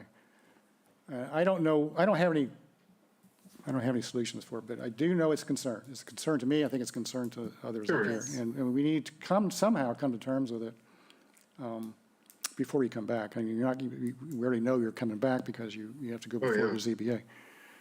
Maybe you should talk with them about it. Anyway. That's a Well, good I have suggestion. talked with them about it. It was, again, they don't want to remove it because there have been people, they tipped the apple cart. And, people would be upset if the LISAC said, well, we own it now, you can't be here anymore. It's like the folks that buy the properties next to the landings and they immediately say, hey, all the dinghies, get them out of here.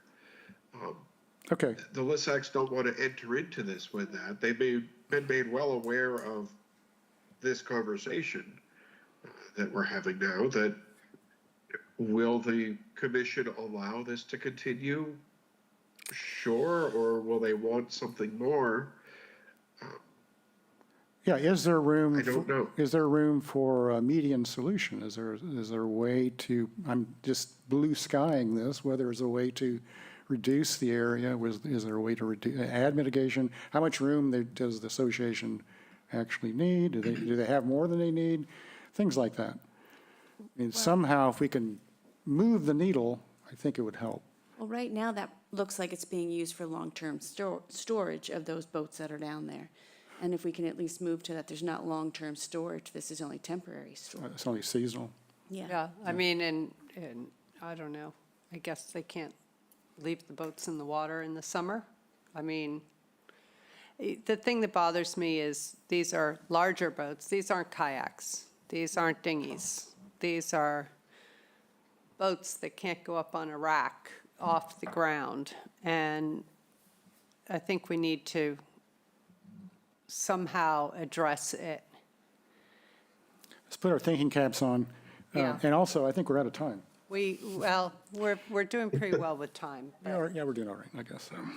we're pretty good. Let me take it home. Okay. There is So- a DEP number for this, that is 3667. 3667. Okay. Thank you, Paul.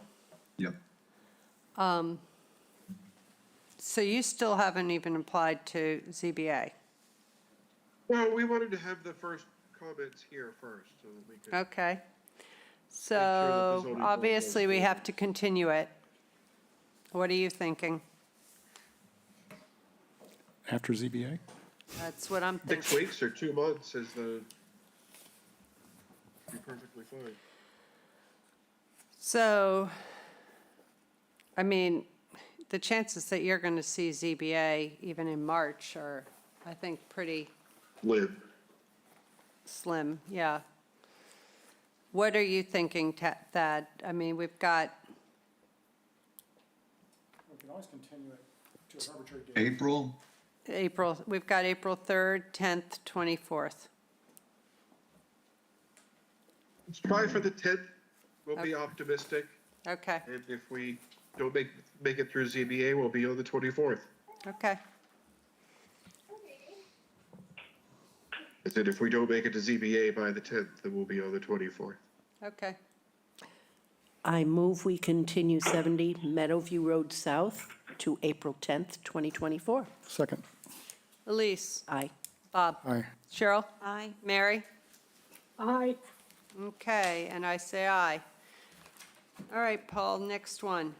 We're doing pretty well. Next one on the list is 34 Scattery, 34 Scattery Residential Trust, map 16I, parcel 32-2. I don't have a DEP SE number on this. Actually, I just looked on their website. It's not even listed yet, so I'm not sure what's going on. Might have to follow up. Project, raise existing dwelling, construct new dwelling outside of our jurisdiction, with pool, patio, and walls within jurisdiction, and modify the existing landscape management plan. Good Okay, afternoon. For the record, Thad Aldridge again. And I should have Matt from WED here. okay, I think we're okay. Also, for the record, Matt Lawnberger from Wilkinson Ecological, and Brett Levy, the landowner, is with us in the back here. All Ready, right, so here we have a property, the floodplain comes in from the southeast. We have a coastal bank, we have another coastal bank. Everything that we're looking at is from the middle of the property, or the bottom of the coastal bank on the north side of the ravine north. The proposal is to raise the building, which extends into the 100-foot, and replace it with a building. The building is proposed 100 feet from the top of the coastal bank. So it might be a little bit into the jurisdiction when all is said and done, or it might be a little bit out. So we're at that 100 plus or minus. The proposed improvements within jurisdiction include a patio with a pool, a couple of lawn areas, some regrading, and a wall. To mitigate for that, we have Wilkinson Ecological, who has prepared a plan, and if Matt wants to go on from there. So, backing up just a little bit, there's a bit of history on this site. We were here last year because there were some trees that had been removed from the site because of a previous owner. They created a mitigation plan with us, and then that mitigation plan was sold along with the house and has been wrapped into this one. So as you'll see, as you're looking through the plan, there are sort of two totals. One is from the previous plan, and then one is from the new restoration that that our client is proposing. So everything that was on that initial mitigation plan is still here. Some of it has moved to accommodate for the structures that are going to be going in. But then just to sort of run down the logic of what is largely a voluntary restoration plan here, because this is taking up a lot more room than would normally be required for these additions, is that the idea is to go into the hillside here, which is heavily invaded, remove invasive species, and do a full restoration of maritime shrubland, which I will just point out is a priority for conservation from NHESP. It's an S2 ranking to have maritime shrubland. And then in addition, restoration of coastal woodlands, which is only an S4 ranking, but we needed to accommodate all the trees that would be being removed as they are invasive. I won't go over each bit of it, each tree one by one, but I'm happy to answer any questions you might have about the trees. The mitigation ratios were taken directly from the new bylaws.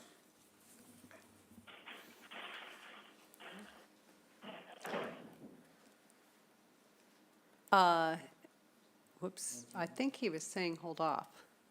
Mark, are we okay? Okay, all right. Go ahead, Bob, I think you want to.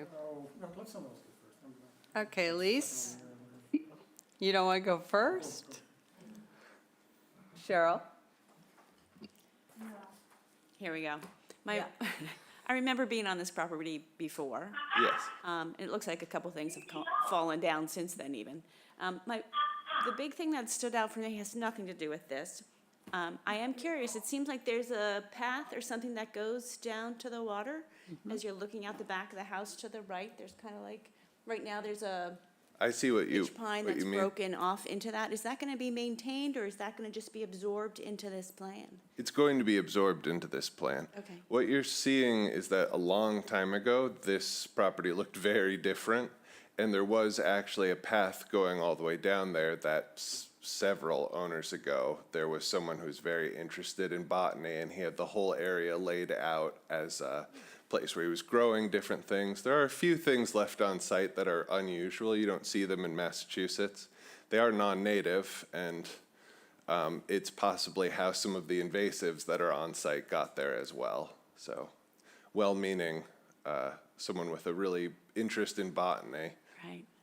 So is there going to be access down that hillside in any way? I mean, does it actually open out onto water? I can't remember. There's a wetland at the bottom that is wet sometimes. It's not somewhere you'd want to go and hang out, though. The wetland itself is also very invaded. Right. And our client has no interest in, taking a walk down there, as far as I know. Our plan would be comprehensively converting that whole area into a naturalized space.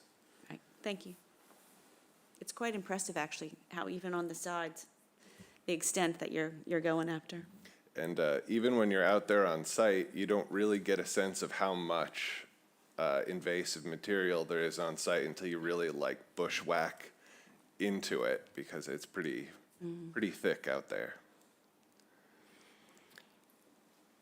So, do you want to go, Bob, or you want me to?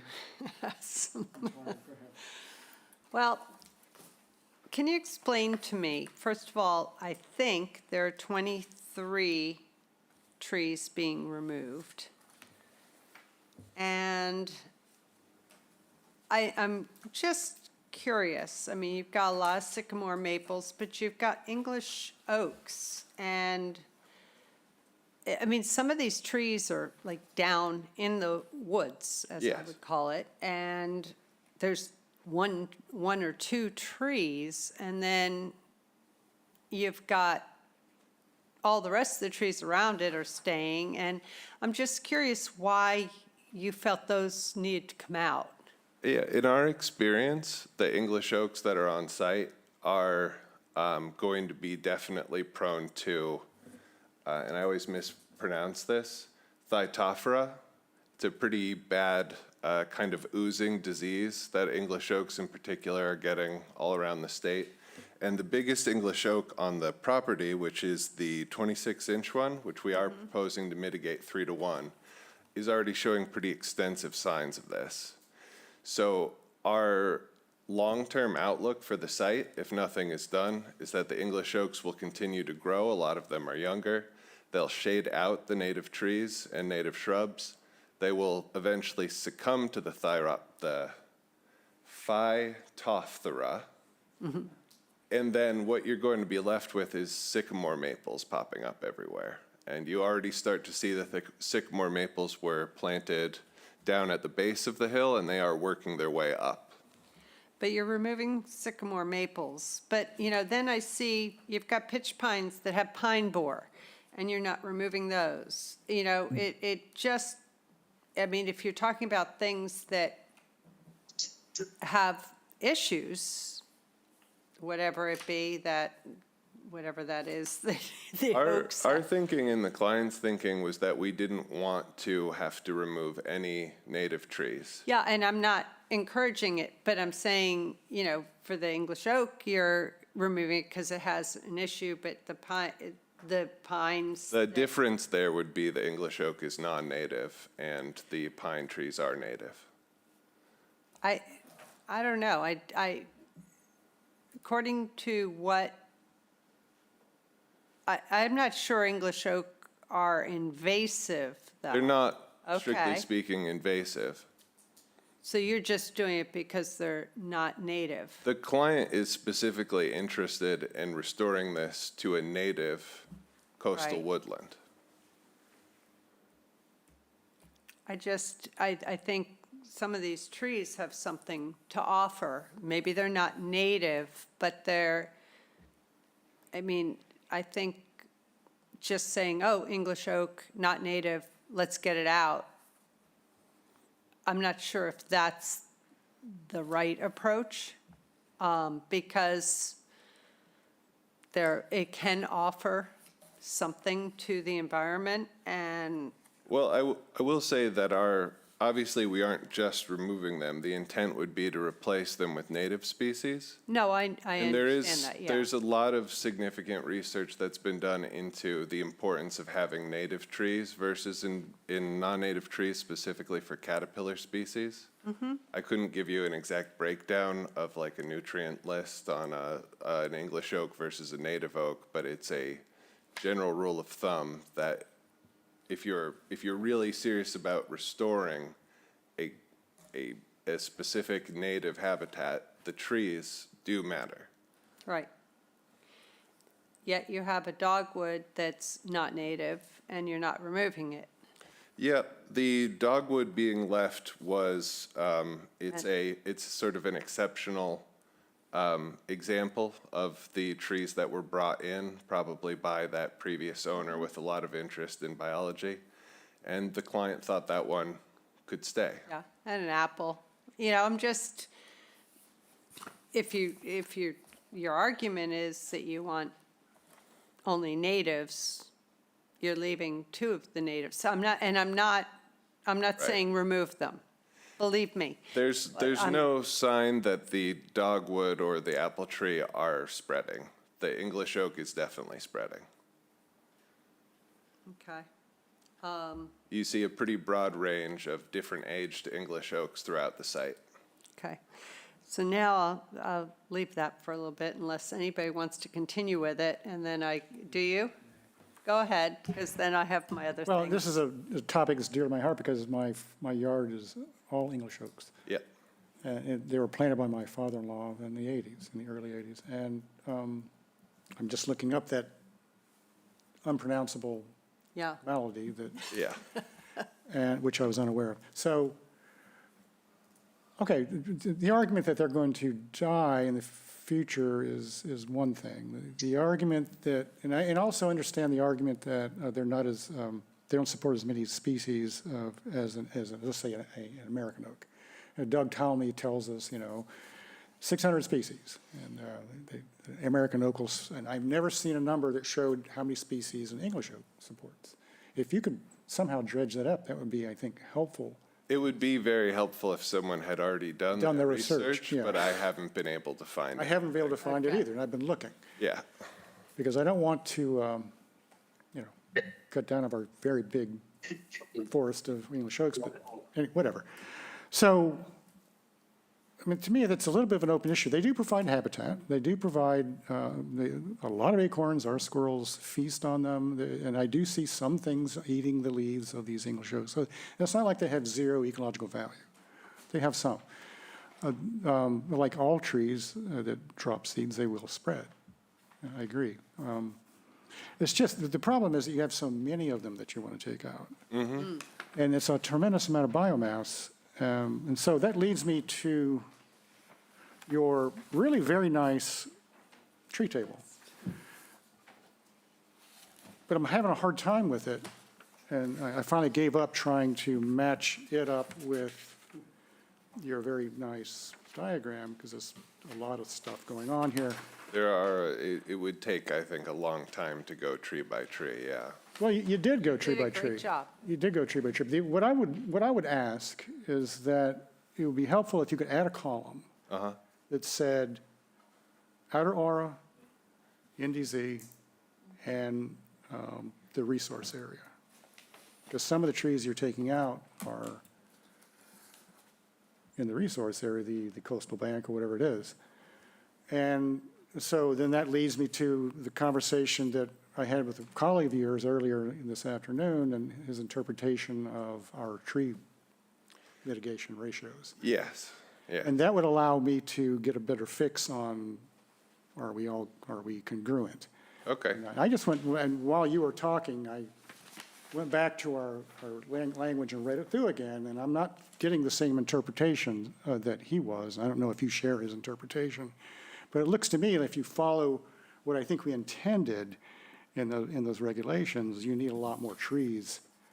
So I understand that you're referring to the section that specifies that land converted within the NDZ or the outer aura or inner aura has to be replaced at certain ratios. Different ratios, yeah. As Thad had mentioned before, that section also specifically specifies that the tree ratios are different and that they're later in the bylaw. I did go down and look at it, and I don't see where you get a pass on that. You'll have to, someone's going to have to show me why you don't, why you're exempt from it. I'm not seeing it. Sorry, did you want to speak to that, Thad? He's got it up. Is this still on the screen? All right, let's go. So under B, required mitigation ratios are for the size of the impacted area, 1-to-1, 1-to-1, 2-to-1, 3-to-1. Specific mitigation ratios and standards apply to replacements for removed trees as set forward in subsection G. Under G, it's 1-to-1, except when it's within the footprint of a structure where it's 2-to-1 or 3-to-1. Then in addition, depending on the size of the tree, there's a replacement requirement. And then the most important section here is where 2 or more requirements or mitigation ratios may apply, the more restrictive requirement shall prevail. Agreed. So in this case, it would be what's the size of the tree? Right. Because the 1-to-1. trees are not specifically within the footprint of a structure, according to the rules that are written, the only 2 things that would apply to them are the replacement for a harmful invasive species or the size. There's nothing in those rules that specifically says every tree within the NDZ or the outer inner aura has to be replaced at a 3-to-1, 2-to-1, et cetera ratio. I interpret it differently. I mean, to me, the beginning language says, here are the ratios.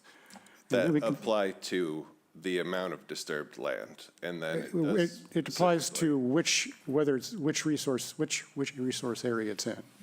So in other words, if it's in NDZ, it's 2-to-1. Right. Do you mind showing that section again, Thad? Yeah, that should be on the screen. It's the size of the impacted area. that we've been using for years. 1-to-1, 2-to-1, 3-to-1, and that's the area. And then B2 specifically states for trees, go to subsection G. My other question would be why include the specific tree ratios at all if they're not if they're automatically covered by that? Because if that was the case, there'd be no reason to specify the thing about invasive trees. There'd be no reason to specify the thing about trees occurring in the footprint of a structure. So it's, Those are intended, and we were all there when we wrote this language. They were intended to discuss exceptions. But the base regulation is that if it's in the outer R, it's 1-to-1, and so forth. There are special cases where it might be, basically you get if it's because of a house being, you have to remove the tree because of construction's happening, then there's some little bit of tweaking to the ratio. But the base is those three ratios, and that was the intent. And if you're coming to a different conclusion, that was not the intent. okay. Your and bylaw specifically It's not what the bylaw trees says. are elsewhere. Bylaw, you're talking about the regulations? The regulations. The Okay. regulation specifically states for trees, go to subsection G. I think maybe we're getting, maybe that's where we're getting wrapped around the axle. It's all supposed to be referring to trees. So it doesn't We don't refer, have mitigation ratios for shrubs. We don't say, if you take out a shrub, then you have to put 2 shrubs in. but you do have ratios for impacted area. If an area within the NDZ or the outer inner aura is turned from shrubs to, say, impervious surface, you do have a ratio for that. And that seems to be what that's referring to there. It was not intended to refer to that. Maybe we left the word tree out. Maybe that's where the problem is. I mean, the word tree is very specifically in that subsection 2 for trees. Okay, Subsection. so But would you agree that the location is more important than the splitting of the hairs in the area and all that kind of thing? The aura, the outer aura, the location that you're removing overstory, you're taking 13 canopy trees. And that's just the oaks. So I think it's the location of the tree as much in our regulations that are the driving force. I see That what would be you're my saying, but a interpretation. strict reading of what's written doesn't imply that. It does to me, but not to you. Does So to us. Okay? This is a lot of The trees. regulation reads that if it's in the footprint of a proposed structure, then you get 2-to-1 and 3-to-1. And those are the Mitigation of those same trees. ratios that were in that thing about the structure. It just repeats those same ratios again. all right, So if those ratios were always to apply, it would seem to, there's a lot of, Well, the ratios, I don't know, well, yeah. it would be helpful For a if structure, that's obviously, we can write something different. But overall, my interpretation when we were doing this was any trees that aren't being removed for a structure fall under the 1-to-1, 2-to-1, 3-to-1. And so, it doesn't matter, is it being, none of these, well, maybe one, I don't know, being removed for structure, I don't. well, that's exactly the thing. The only reason these trees are being removed is to restore this. By choice. Yes. So, and again, we're also trying to restore maritime shrubland. If we have to double Right. the amount of trees that are being put in there, there's not going to be a maritime shrubland. And that's, according to the NHESP, that's the most important habitat to be protecting. Right, but you're disturbing the entire area in order to do that, which, So that whether you're long-term- taking, I mean, maritime shrublands don't occur in the local bylaw, yeah. is an issue. Sure. And so that's well, it's. So that's that's what's certainly invited. up to you whether you think the NHESP conservation guidelines are worth considering. They may or may not be, but, Yeah. first and foremost, we're simply going by our regulations because we're talking about the aura, which is all our regulations talk about, Right. by and large.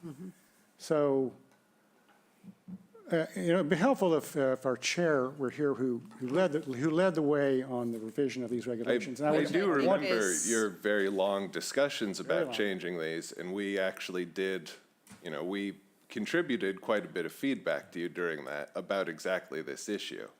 That if the really strict tree ratios were going to remain in place, it makes habitat restoration effectively impossible unless you're only restoring woodlands. Okay, well, we're going to have to sort it out, obviously, because it's going to keep coming back up. Yeah. It will, yes. Yeah, and from my recollection, that was not our intent to, My recollection as well. yeah. So if we have to tweak the language, we will. Taking into account, though, your thoughts about maritime and all that. Maybe we didn't account for that when we were doing these regulations, and maybe we should, I don't know. Well, that's for a future discussion. But anyway, so that we can get to a suitable endpoint on all this, I did have that recommendation of putting in a column here, and I do still ask that you do it. Okay, And that will help at least me to figure out what's required, what isn't. Maybe we make adjustments, those regulations are we can obviously, on the fly, adjust them depending on circumstances. And Yes. maybe we will here, I don't know. yes. That's for the future to decide. On the English oak question, I see your point. I do. And this has come up before. Others have wanted to remove English oaks, and I actually have pushed back on that. And I guess it's your perspective that if you have to take them all out to solve the problem. That was our intent, yes, was to completely restore this to native vegetation. You can't leave one because they'll drop seeds, which means they'll grow, which means you've got the problem again. All right. If you could find, you already said you looked, I've looked, but if you happen to run across I'll keep looking. lingo on just what is the ecological value of an English oak in America, Yes. that would help us. And also, any information on how likely it is these are going to develop that unpronounceable. Right, yes. I can keep looking. Is it there now, or is it we just assume? It it'll be is, there in the it is future? there now on, like I said, on that really big English oak. When you go out to the site, if you go out to this site, you'll see it has several Okay, visibly weeping sores that are definitely going to lead to its death within the next year or two. Is it treatable? No, not that I know of. Just a quick question. Well, let me amend that. I do not know of any way to treat it that is necessarily cost-effective or anything like that. We don't do it at Wilkinson. If other companies do it, I'm not aware of it. Okay, thank you. So do English oaks displace white oaks? Native oaks, yes. Native oaks, and do they reproduce more quickly than white oaks? Yep, that's So how they they do put at risk all displace of our natives? Yeah. Thank you. okay, aside from your part, I do have a question for Thad. And Thad, I'm sure you're aware of our, since July, regulation that talks about maximum coverage in the outer aura? And Yes, I am. Did you address that in your application? I think it I asks, thought we were below it. yeah, okay, well, that's fine if you are, but I don't remember you saying one way or another.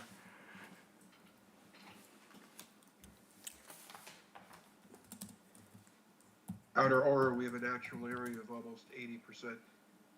Okay, Okay. very good. I have another question. Sure.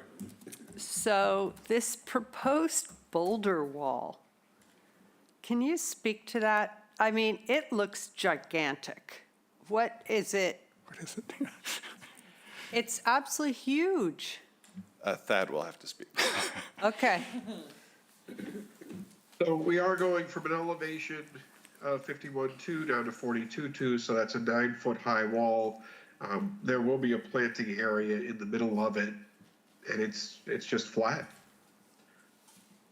And so it's not this great big solid thing that you have depicted, there's planting in it? Yes. Is this sort of an extension of the patio for the pool? No, it's not that flat. It's still going to have a pitch to it. You have to go down 9 feet, but we're looking at matching the stairs more or less over here. Oh, okay. So it's, at its highest, it's do have 9 it. feet, and at its lowest, it's what? So we're about 6 feet Okay. over at this end. All right, it just looked like one great big wall, and I was very confused. Well, it's called a wall. Yeah, it says boulder wall.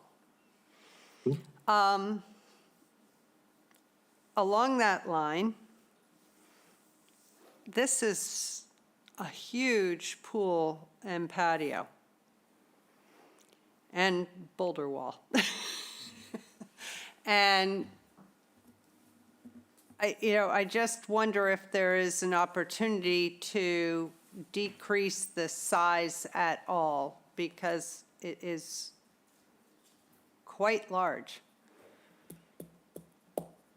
We could steepen the boulder wall, which would decrease the size of it. Oh. I know, he is.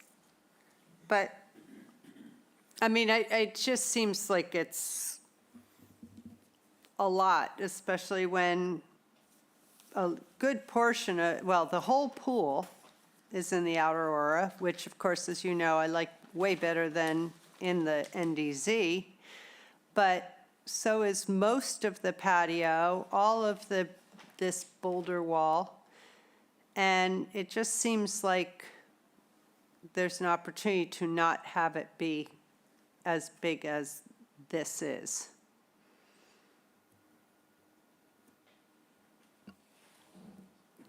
You can certainly look at a reduction and talk to the client.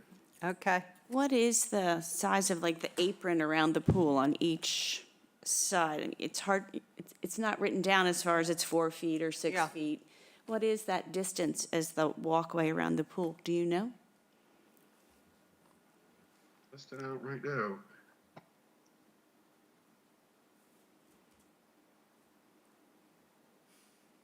So that's about 16 feet, about 10 feet, then about 16 feet again.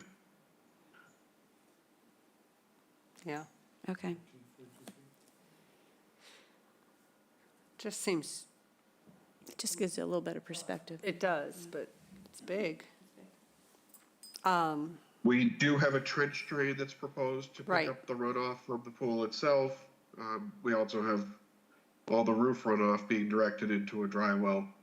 And I assume the pool has an auto cover? I don't, Yes, it would. okay.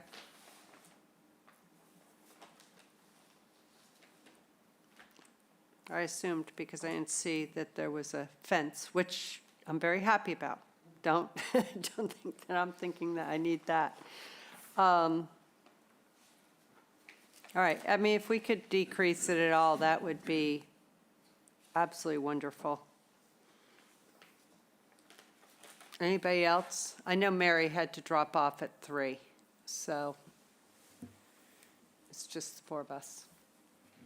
Yeah, I don't disagree with the sentiment, but the reason I asked for the percentage that's occupied or covered in the outer R, and we're below our requirement, so it's a bit hard to It is. insist on it, but at the same time, pools, as I've said before, are sort of the bane of our existence here, because it's inevitable that when someone takes a house and redoes it, outside the aura, whatever, then they put a big pool in the outer aura, and it just happens over and over again. So I will be delighted if there could be some reduction. Thad, what's the material of the patio? We would expect that to be a dry laid material. Let Okay. me address that somewhere.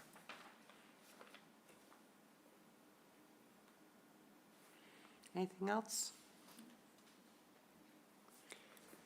So would anybody like to comment who's here? I think, any neighbors or anything? Okay, just want to make sure. So we need some clarification with trees and what's in the outer aura, the NDZ, the resource area, and that. You're considering the pool/patio area and a reduction. I mean, I do appreciate the house got moved out of the outer aura, and I very much appreciate that. Was there anything else? Anybody? That's, You mentioned adjusting the LMP and oh, yeah. also the additional column in the plant list, or tree. Yeah, I mentioned the tree list, what's in which areas, and the land management plan. That's all part of that. When do you want to come back? Do you have a good sense of that, Thad? Well, the 14th, we're a little late for, so the 28th would be the next available. Yeah, I'd prefer not the 14th. We have the airport that day, and I don't know what else. So 28th? Okay. 28th. I bet you have the airport on the 28th as well. Oh, well, I think so, but I know we've got it next week, so, all right, we're ready for a motion. I do just want to say Oh. one thing before we go. I am intrigued with this maritime shrubland coastal woodlands. I've written it down to go learn some more about that. That seems like an interesting thing for us to be a little more knowledgeable about. If you'd like, we can provide links to the NHESP materials about the great. priority. That would be great. Because I'm curious about it. We don't want to just create one thing. So we need Absolutely. a little diversity, not just in plants, but maybe in habitats. So that'd be great. Thank you. That would be great if you could do that. Okay. I make a motion, we continue 34 Scattery Road to February 28th, 2024. Second. All right. Elise? Aye. Bob? Aye. Cheryl? Aye. And I say aye. Okay, we are ready, Paul, for the next. Okey dokey. That was a very interesting discussion.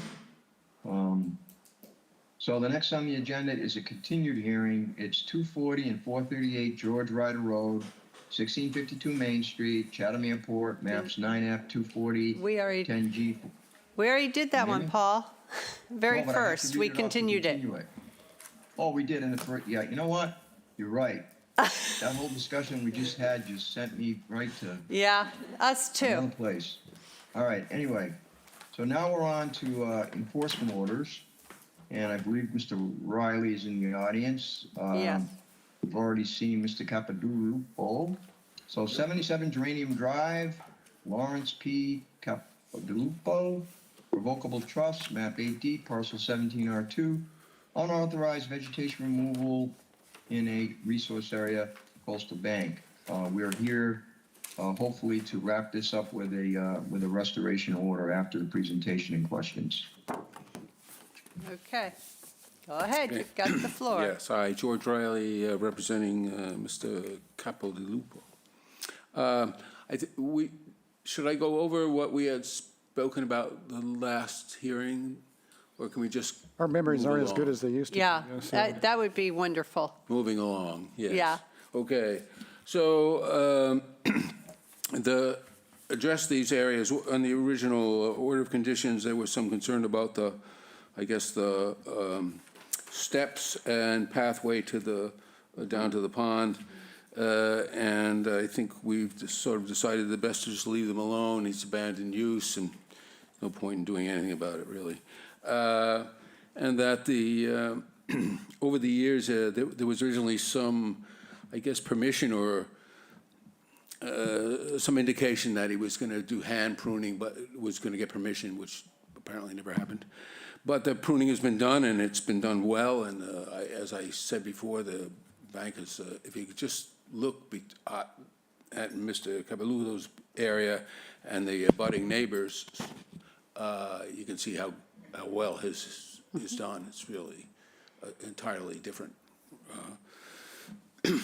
Not near as many invasives. The copsing is really healthy plants, et cetera, et cetera. So what we've suggested here is to plant a vegetative buffer along the existing planting bed that separates the upper, cared for garden areas, I expect, to the coastal bank, and that will provide some kind of a real separation between those areas. And then he can get a compliance for his order of conditions, and in the future, pruning would have to be applied for in the usual way. So that's where we are. I had a picture there showing where the area is in a diagram. And did you, I'm trying to remember, I think we were asking that you indicate, change, you had something about a view corridor or something. Oh, I think Did you that was the remove? previous, that was Yeah. the other five, that was the 65. Okay, And this I one, I submitted thought I had Yeah, I seen submitted it a on. revised plan, that was off the plan, and we're not dealing with that. Okay, so you did take it off this one, because it was on this one as well when I don't had- think so. I can't see it on the I don't current seem plan, to but have it now. it's No not matter there. what, it's gone. Future pruning is gone? restrictions will be determined by Okay. the Conservation Commission after appropriate vista pruning request is made to the commission. Till such time, no future Okay. pruning is allowed. There's Just nothing, wanted to there's make nothing on sure. the plan now for it. Okay. Are there any comments, questions from anyone here? Go ahead. Let's hear. I'm showing your plan here on the screen, and this planting bed, is that a pre-existing planting bed? Or- Yes. Okay, so Yes, you see the picture there, it's been there. A long time. It looks like, there's some perennial plants and a couple of hydrangeas, and I don't know how well it does with those deer we saw going up and down there, but Yeah. looks like it's held up. There's no point, I think, Yep. taking it out. Yeah, So we're putting yeah, a bed so in I to just- divide that out. I'm just wanting to get my bearings with regard to the resource lines. Is it, Yeah, I don't know about the resource line. I think that would have to be determined when they do the vista pruning, because on the abutters property, it looked to me like the top of the coastal bank was fairly far down the bank, where there was a break-in slope. And on this side, I'm really not sure. So I don't think anybody's arguing that there's a jurisdiction problem here. We're just not going to contest that at all. So I think the top of the bank, I think, is pretty much where the edge of that barrier, the timber line is. Right there, I think when the house was built, the top of foundation was either high or high on the slope. And the reason for the retaining wall when they built it was because they backfilled against that. And so the actual break in the top of the slope is right where that line is. Whether that is the top of bank or, I have no idea. so We need a survey as to far as determine that. our best guess is that it's either on the bank or Yeah. in the NDZ? Yeah, Okay, yeah. one of the two. It is what it is. It is what it is, so, We've been hearing that a lot today. It Yeah. is what it is, yeah. so So, I think this is an improvement in it. well, yeah, there's no question that it's an improvement, especially compared to what was being done before. Yeah, Yeah. It's just that, we try to go by the books. Yes, I know. It's always hard. Until we realize we can't. Right. And this is one of those cases where there's a planting bed and, let's just say the NDZ, maybe the coastal bank. And Yeah. But Is it a big deal? I don't see any harm in it. It hasn't really, it's there. It's It's- not like extensive. It's not It's not a- contributing nitrogen loading or any stuff like that. I can look the other way on it. This is what I would have to do. Okay. So I just have one question. Right below where it says future pruning restrictions and Yeah. keeps going, it says oak and black cherry pruned to Oh, 5 to 6 that's, feet. that was from the existing plan? And, Yeah. I mean, I guess we can make that clear, that those oak and black cherries have been pruned to 5 or 6 feet. Okay, Over because it time. sounds like you're I know, saying I you're know, going to I prune know, we're them to going 5 to but I 6 think- feet. But I have a disclaimer right above it. I know you do, and that's why I'm asking, Right. because you Okay. do have the disclaimer, but then it Yeah, has yeah. it right below. Right, Okay. right. So, It's a good point, and, you know. I mean, I can submit a copy without saying Yeah. yeah, existing, I This is think the I'd plan of like record. with that. a big so- existing on top of that. All right. Yeah, Not to be historical, construed as to, historical pruning right. now disallowed or something. I don't know. Yeah, I'll come up with some verbiage that'll, Something. Yeah, or just remove the words. yeah, maybe I'll just take it out. Yeah, because the, Or I could take out because 5 or 6 above, pruned, I could just say oak and black cherry. yeah, We'd all be happy, okay. and, yeah, that would be best. Okay. But other than that, Okay, I think, you know, it is a good plan. okay, Thank you. okay. Very much appreciated All right, for, thank you. We very much do. for dealing with these two projects, yeah. Yeah, Okay. okay, thank you very much. Yep, I think we can have a motion. No, we have to, yeah, what's the motion? To, I don't know. don't, Issue the, release the enforcement? We have to. no, we have to create the enforcement order. we have to send it To write the enforcement order. And then we will review it, the enforcement order at the next, Just correct? treat it like an order of conditions. It's basically an order Yeah, of conditions. exactly. I move that we create the enforcement order for 77 Geranium Drive and review it at the meeting on February 14th, 2024. Second. Okay, Correction, Elise. hello. Hello. What? Yeah, correction, it's not enforcement order, it's restoration order. Okay. A restoration. Apologies. Sorry. I'm, Yep, no Thank you. problem. You're welcome.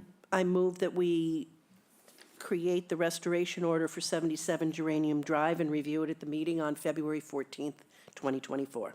Second again. Okay, Elise. Aye. Bob. Aye. Cheryl. Aye.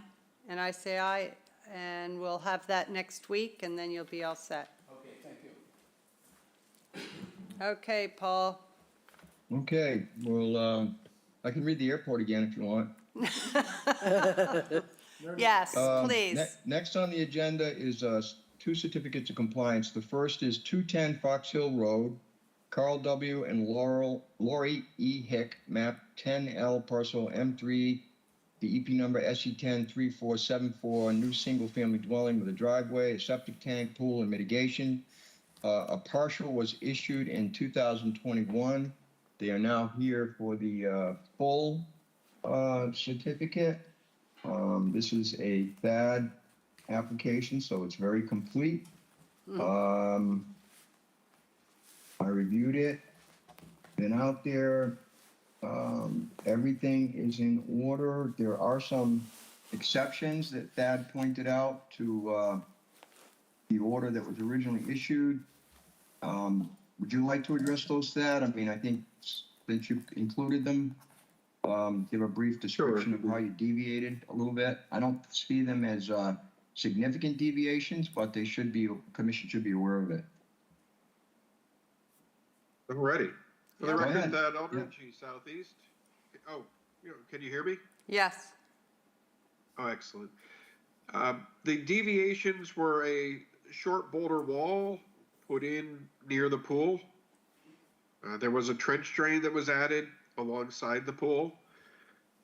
And then the drainage area that we had specified, they were able to excavate down to clean sand, and then it all drains through the pervious driveway. I did visit the site on a number of occasions after heavy rainstorms, and there's no puddling water. There's also no sign of overwash coming off of the driveway, so little changes seem to be okay. All right. I'll follow up then. Thad has, basically what they're submitting now is an existing condition site plan and the mitigation plan prepared by Profit Land Management, which is very complete. They submitted monitoring reports. I think the last one was just submitted in January of 22nd in 2024. So everything's in order. Checklist is complete. All the documents that need to be in the file are here. There's photographs. And as far as I can see at this point, they're in compliance. So I would recommend issuing the certificate of compliance for the remainder, which would be completing the full certificate. Okay. Elise? I move that we issue a certificate of compliance for 210 Fox Hill Road. Second. Elise? Aye. Bob? Aye. Cheryl? Aye. And I say aye. Thank you. Okay, next. Next on the agenda is this another one of yours? Nope, he's gone. 88 Meadowview Road, South, Joseph and Margaret Creonte, I guess. Trustees, 88 Meadowview Road, South Realty Trust, map 10D, parcel 519A, DEP number SE10 3400. This was for the construction of a dwelling. I'm not sure if it's the applicant who submitted this, but there's a complete checklist. Everything is here. The original project was a single-family dwelling, garage, driveway, patio within the aura to the coastal bank. Invasive plant management is the only activity proposed in the coastal bank, or was. And a split rail fence was proposed along the edge of the lawn. The project will result in a coverage of 2,752 square feet of mitigation plantings. There were 17 trees proposed, 3 native trees. Let me see. They have been on top of this, in, you know, in terms of the landscaping and the mitigation. They've submitted their list of ongoing conditions, which is quite extensive. And I don't think I have anything else to add, unless somebody online wants to chime in. The original order was issued in 6/2/2020. We have a representative here, Paul, so we'll let him Okay. speak. Looks like the owner maybe. Hi. Good afternoon. I'm Joe Creonte. I am the homeowner at 88 Meadowview Road South. I don't have a lot to add other than what Paul already mentioned. So construction of a single-family dwelling within the aura. So we are in substantial compliance with the conditions of the OOC, including the mitigation plantings and some treatment for invasives. And we are applying for a full certificate of compliance, and I'd be happy to answer any questions. Any questions? Just that, I just want to add, I met with the owner at least twice on the property, so. Okay. Thank you. Yep. Go ahead, Bob. I don't really have any. You say, Paul, you said you've been there a couple of times? Button. Paul, yeah, Paul. That's some very vigorous banging on the window. You've been on the property a couple of times, you say? Yes. Okay. 2 separate issues, but yes. Okay, all right. And we have, I think, a very definitive certificate or endorsement by Wilkinson that the planning part was done. Yes. Yes. Okay. Okay. Ready? Elise? The photos look good, too. I move that we issue a complete certificate of compliance for 88 Meadowview Road South. Second. Elise? Aye. Bob? Aye. Cheryl? Aye. And I say aye. Thank you, Madam Chair. Thank you, Commissioners. Thank you. Thank you. All right. Next on the agenda, Madam Chair, is the minutes for January 3rd. Yep. How many people do we need to vote on that? Because I was absent that day. We need 4. So we can't vote on this, Paul, Okay. because Mary got off at 3. She had to leave. So we only have 3 of us to vote, so we don't have a quorum. Okay, we can just put it over till next week if you Right. want. Do we need to make a motion that we review it Oh, next? it's always a good idea. Yeah. to Continue Yeah, things I to a would. date certain, yeah. I move that we continue the approval of the minutes for January 3rd, 2024 to February 14th, 2024. Second. Elise? Aye. Bob? Aye. Cheryl? Aye. And I say aye. Okay. Paul, you had a couple unforeseen items, some updates for us. Yeah, just one, on the dewatering project for the pump station down on, by the harbor master's office. When we initiated the project, I just want to give a brief history. What happened was the applicant came in, was the town. They proposed, in their notice of intent, this new pump station. The commission approved the order of conditions, and for whatever reasons, no one's fault, there wasn't really any discussion on the dewatering aspect of the project, which means they've got to remove the water from the soil before they can put the pump station in. It's a fairly complex process, so the applicant was asked to come back and file a field change request and lay out the specifics in terms of the protocols, what it was going to be designed like, and so forth and so on. They started to do the pumping last week, and there was a very significant thick clay layer in there.